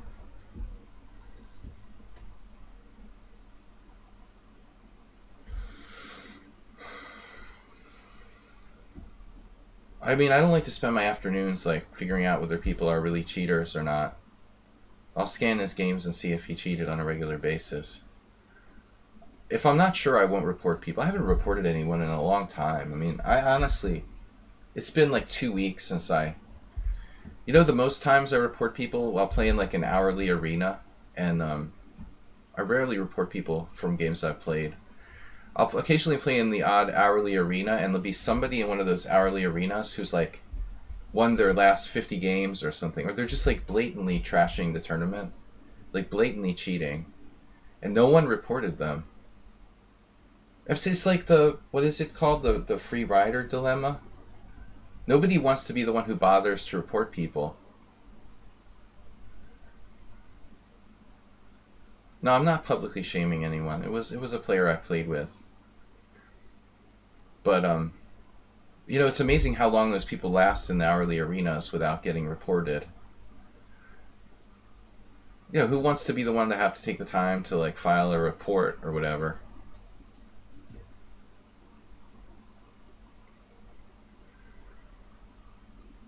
But I think some people think that like it's okay to cheat in unrated games. That's another misconception. See, the problem is if you cheat in unrated games, by default you can cheat in rated games. So it doesn't matter. It's not like, oh, well, it's okay to cheat in unrated games. Because it's not rated. Then cheating is okay. I think that's the mentality that some people have. The problem is, you know, you're likely to do it in rated games too. The other thing that people do to cheat, which is very hard to prevent, I think I've seen it more and more, is like playing with their friends to like pump up their ratings. There's awful lot of people who are like 2,900. I mean, you constantly see, not that I'm getting to play anyone 2,900, but it seems like there's just too many players who are like 2,900. They're dumping ratings to each other. That's against the rules, obviously.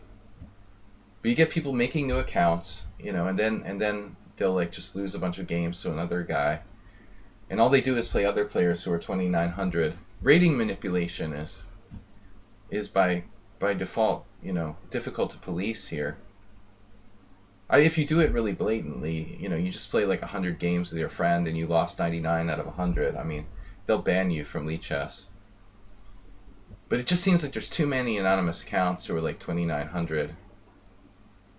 They have to be just like creating multiple accounts and then farming their friends or something. Do I have knight takes h3?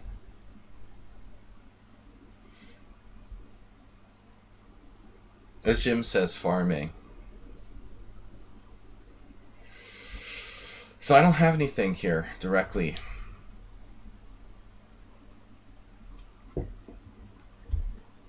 Jim the farmer.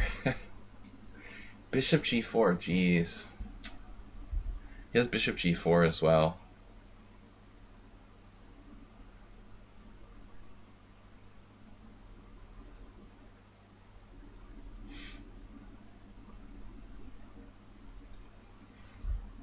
How about, man, this queen is on a good diagonal. He's got the bishop g4 she, candidate Anne. Yeah, no, rating has nothing to do with it. Well, I mean, it's the low-rated players probably aren't cheating, because they wouldn't be low-rated. There's a lot of people cheating in Rapid. Yeah, those 2,800 Rapid players. Blatantly cheating. I don't know what to do here.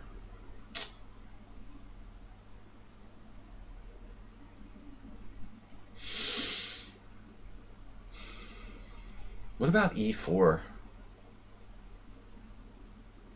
If we go for that. This is counterintuitive.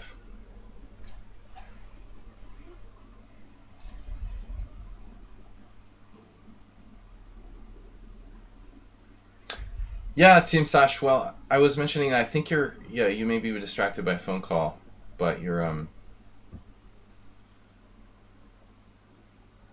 raised an interesting question where I think a lot of people play too fast.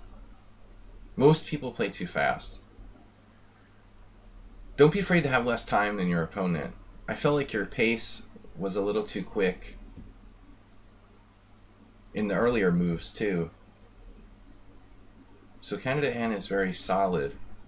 They've got the solid London system thing sort of patented here. Hard to break them down.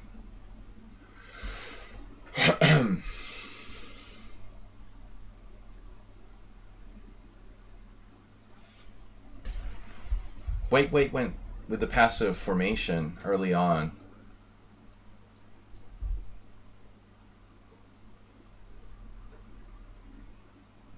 I think I probably had some kind of sacrifice or more direct attack. E4 blocks my own bishop. So I might be able to do a Larry Evans versus Reshevsky. Reshevsky got a really nice game in U.S. Championship against Evans with knight d3.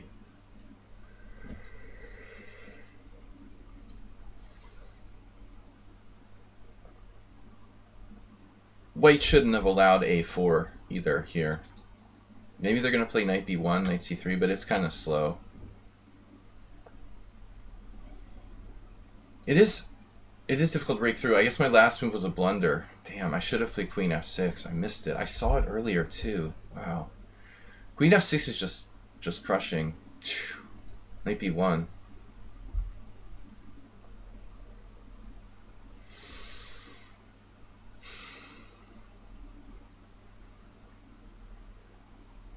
Yeah, they took my advice and played knight b1, and that might have been the plan.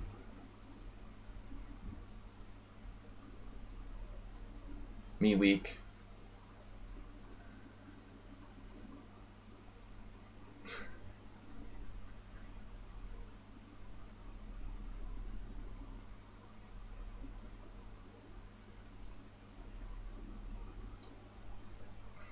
It's not so easy for me here. I missed queen f6. It was a huge move. What would Morales do? Like rook a5? I'm not going to get across to the other side.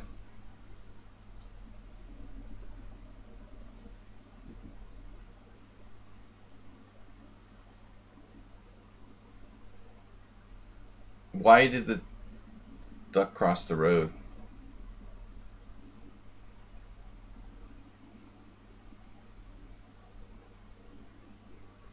Whoa, you can just do that? Knight c3? That's illegal.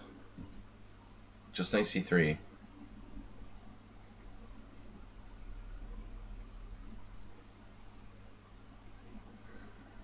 The Morales attack. Yeah, I guess it just doesn't work. Whatever, I'll go back.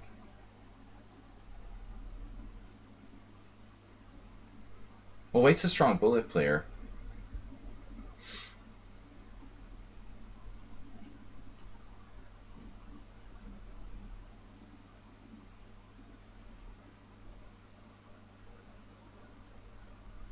Yeah, I think the bishop's got to go. The London system bishop, ironically. What a defender on g3. I have a slight advantage, maybe. It's not that much, actually.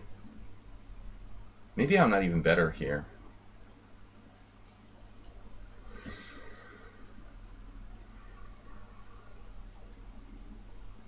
My attacking chances are kind of limited.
Didn't have to take that, I guess. It would have been possible to defend.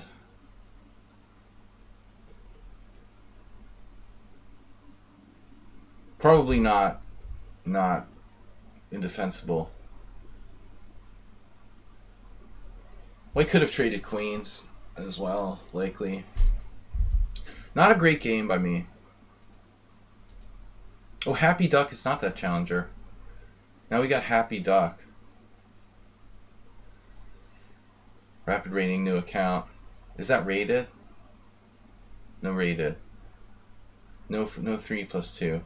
Alright, Natsu. I don't know how to pronounce this. I need a little bit of background. Natsu. Depends if it's like Romanian. It might be Natsu. I don't know. Natsu. How do you say this? Epic Rook Lift. Well, I am occasionally wrong. It wasting too much money, that's why I joined. What is he talking about? That was CM. Wait. Used to what?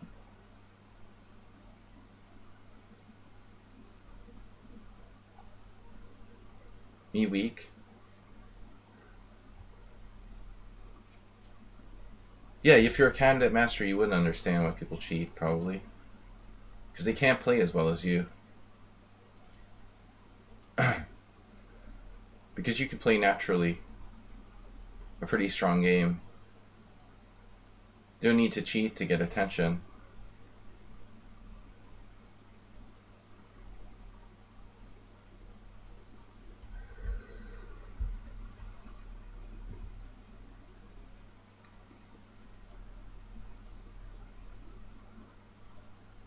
This seriously loses material, right? That's like the oldest trick in the book. There's some way black can play this? It's like a beginner trap. It's funny, Magnus played in First Saturday in Hungary like once back in, maybe more than once, but once he played. He had a game against one guy, Lawrence Drabke. He beat the guy in like 8 moves with a nice little tactic. Using this theme. It was a more complicated position though. Same position.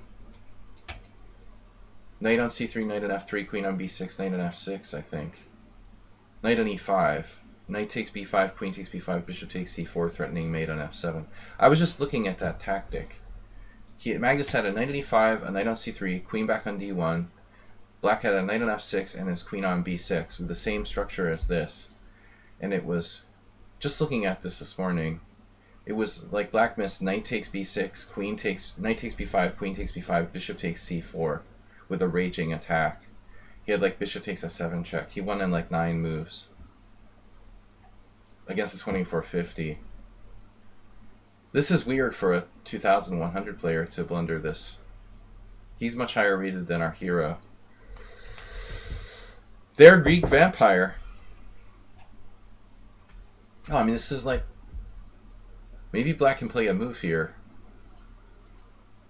Other than c6.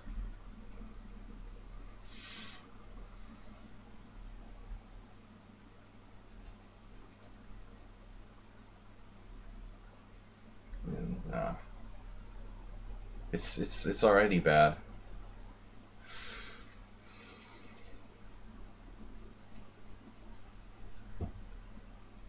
He's trying to play like that.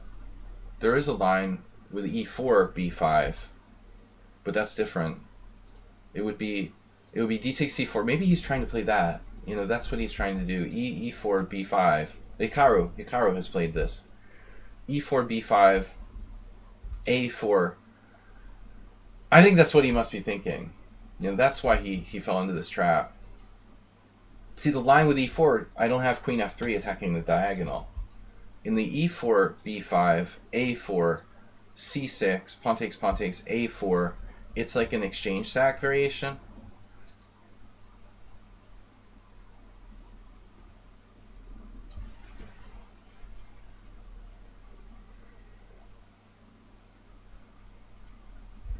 Don't know. Either you didn't have enough games,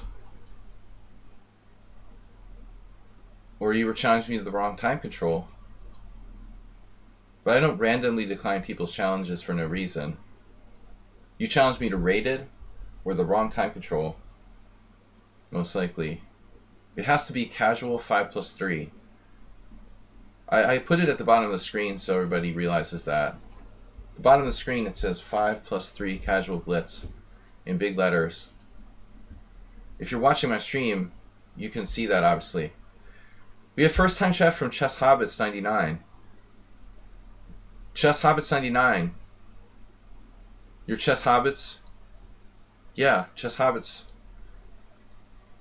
Chess streamer. How are your plans for the tournament? Thanks for joining me. Chess Hobbits is organizing something here. A streamer tournament battle. But I'm not going to reveal any secrets just yet.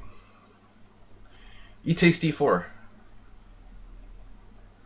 We've got 10 minutes, and I have to go. Astrobate, are you a furry? Oh, Chess Hobbits have furry feet. I get it. I wasn't even thinking. Now I understand. Oh, sorry, you have to wait. Yeah, my mod isn't here. Yeah, I had 5 minute. Sorry, I had 5 minute follow chat mode. Is default turned on. It's a pain sometimes. Try to dissuade the trolls. Sorry about that. Yeah, what's up? Chess Hobbits playing here on Twitch as well. A streamer. Next Sunday you start the pairings. Okay. So the players will play each other at agreed time, right? That was your plan. We're not all playing at the same time. It's like the 45-45 league. Yeah, I'm curious to see. I'm not expecting my bullet chess needs some practice. So we'll see. Knight D2. I normally don't play bullet, but I don't mind, trying to do your time control of 1+1. I wouldn't play if it was 1-0, but we'll see. I don't have any bullet games. I have no bullet rating. I hope that's not a problem. If it is, I can play enough games to get a rating before the tournament starts. If you would prefer that I don't enter as unrated in bullet, I'll do that. Just let me know.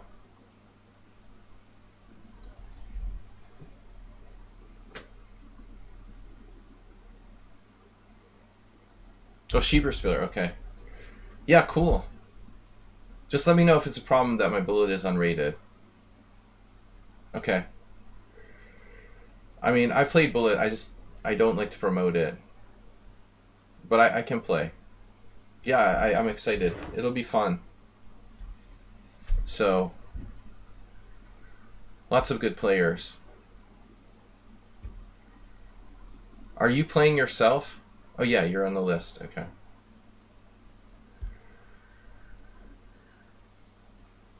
Maybe you have to play unrated in the tournament so your opponent won't play at 1500. Whatever is preferred. I'm gonna play 1+1. It's not specifically bullet. Like we're gonna play bullet, blitz, and rapid. But bullet is required. But it's 1+1 bullet. So it's not totally stupid. 1+1 can be reasonable. Relatively reasonable. That's cool. It would be too hard to organize it so everyone plays at the same time, unfortunately. I'll try to stream when I play. Well, I won't be able to commentate as much as usual. This is crazy. I can't believe my opponent here is surviving as long as they did. Dropping that rook in the opening. Zolpi is the guy from the St. Louis Chess Club.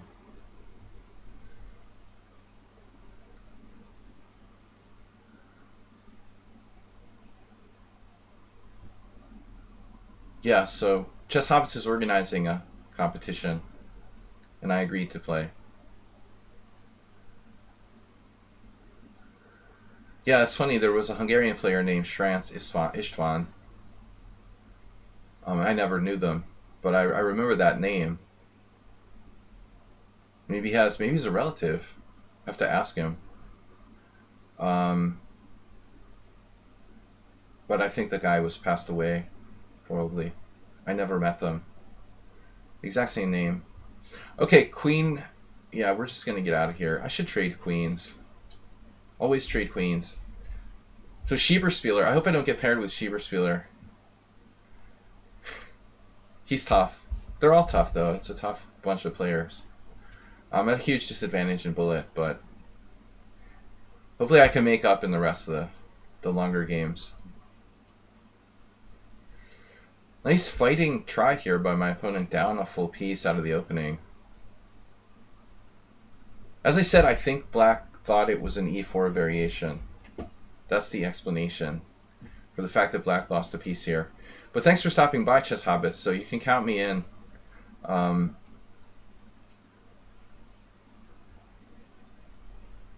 My bullet is around 2700. Ha!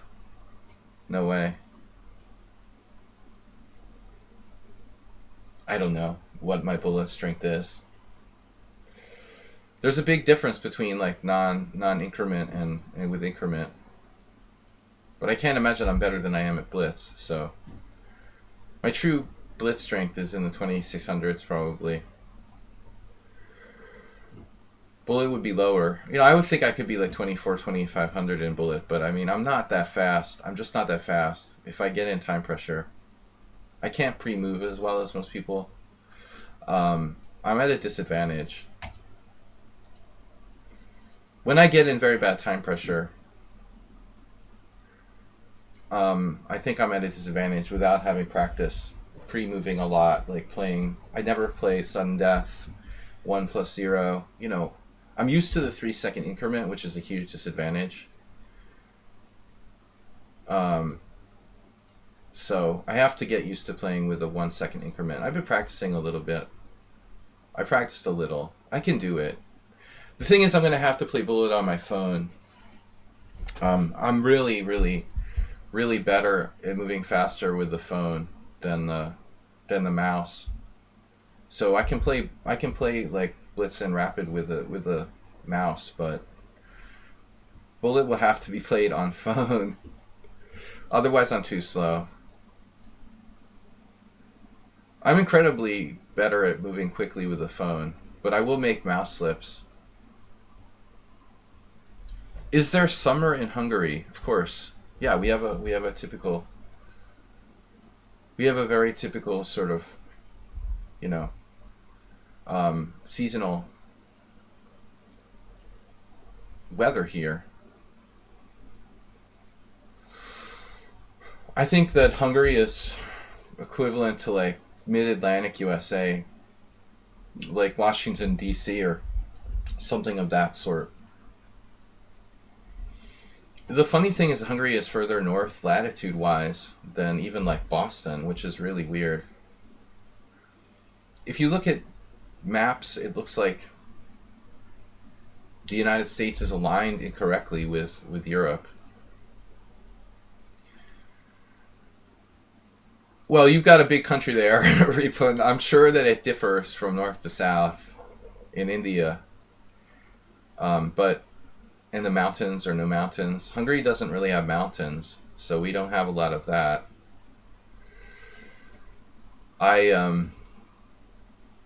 We don't have much snow. I mean, I only saw snow twice this year, and it was very, very little. India must have a very diverse climate. depending on what region you're in. I think we had this position before. Well, I'm sure that we've had this position before. Position. Enunciate, man. There was an interesting idea. G4, I think. This is an actual thing. Actual thing. How many what? How many games has Morales played? Over 400. He's our VIP champion. We've played over 400 games with Morales. We have 60 games now. Asturbate's creeping up there in the top 5. So I looked at this a while back. Why was Knight H2 okay?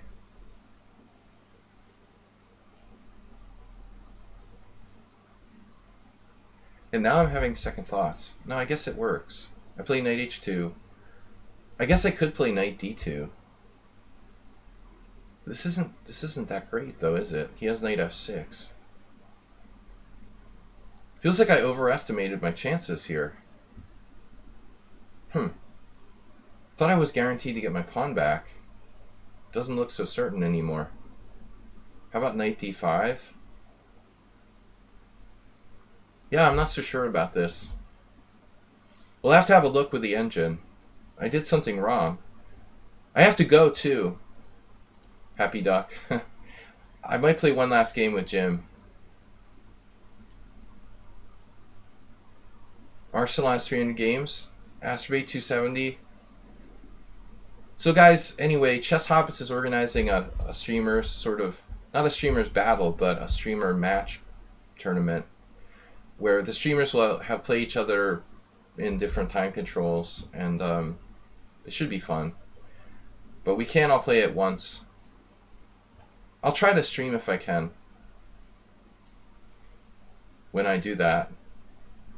Sign the contract. It's not that formal. I have E4. Queen takes D5 now. Maybe next move.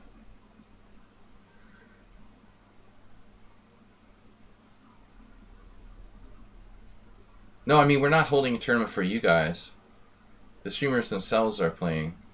Sorry to disappoint you. Bishop takes G4, I guess. Queen takes D5. Whistle. I whistled. Streamers themselves playing. I'm gonna play Bullet. But it's 1-1-1-1, which is reasonable. So long as I play on my phone, I'm alright. I could never play on the mouse. On the mouse, I'm like a grandpa. I've never been good with a mouse. Even millions of years ago. Yeah, I mean, only because it's not just Bullet. I mean, Bullet is just one smaller component. It's going to be rapid. I missed this move. Whoops. The Bullet is just a smaller component of the tournament. So I'm willing to suffer. I think it should be rated. Will be played individually. Everyone will play when they can.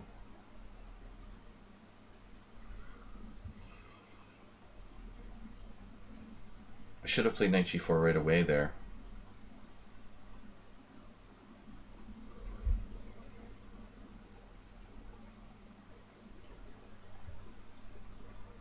I don't know about GMs, but there's like FMs, IMs, and strong blitz players.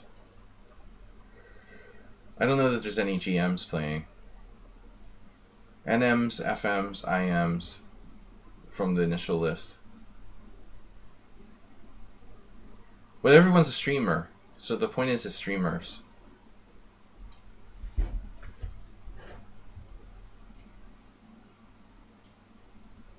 Black should have played H5.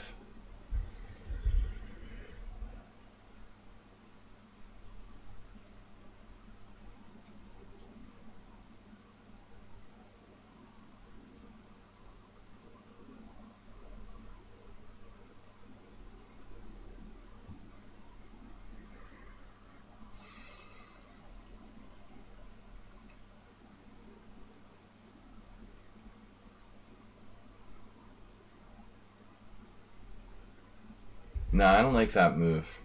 I think you should sack on f5. Probably play rook takes f5 here. Now I just have a crushing positional advantage.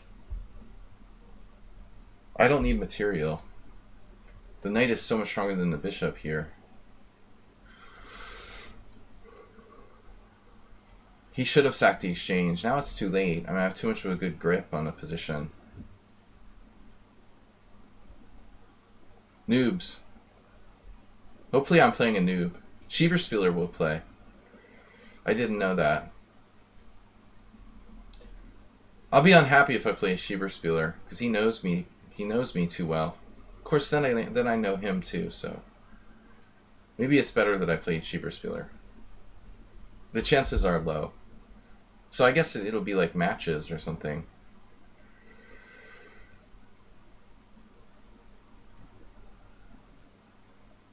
Yeah, he's putting up a fight. GM Sean.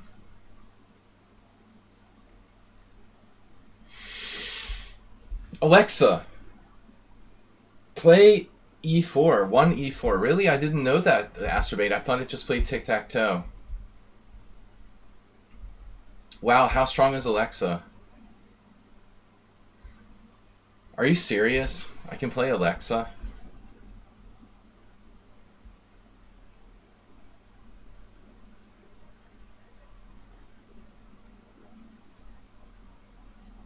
Queen exchanges are welcome. As our friend Schieberspieler likes to say. I'd rather not you get perpetual check or something like that. This is definitely oof time. Not a good bishop. You have an extra pawn, but one last minor piece. Queen takes g3. I didn't want to give him queen h6. I didn't want to give him any chance of getting perpetual check. That's why.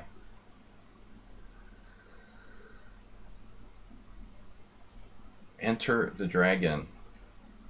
How about a king and pawn endgame? Nope. He's not interested.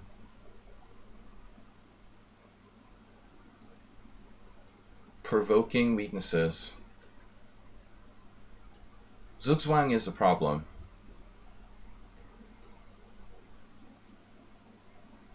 Now, if he had a rook, it wouldn't be a problem. Happy Duck, I have to go. I guess we're leaving. It's time. It's 1:39. I was supposed to finish 10 minutes ago, but I promise I'll play you later. I'm over time here. But I don't want to, like, you know, I'm not trying to dodge you. You seem like a good player. I've got to go. I'm over my schedule. Got to work. Oh, yeah. No, I got to go, guys. I was supposed to be done like 10 minutes ago. We'll play another time. Next time. But try to come earlier. I normally am done by this time. Monday, Wednesday, or Friday between 11 and 1:30, 1:15, 11 and 1. I'm usually playing Blitz with viewers here. I'll check you guys later. Thanks everyone for stopping by. Yeah, I gotta run. Anyway, Simul on Sunday. Simul on Sunday for 25 players. If anyone's interested, 6:30. 6:45 Sunday evening. Thanks everyone for playing and tuning in. I appreciate it. We'll be back on Sunday. And thanks for Chess Hobbits stopping by. And we'll be taking part in his event coming up. I'll see everybody later. Bye-bye.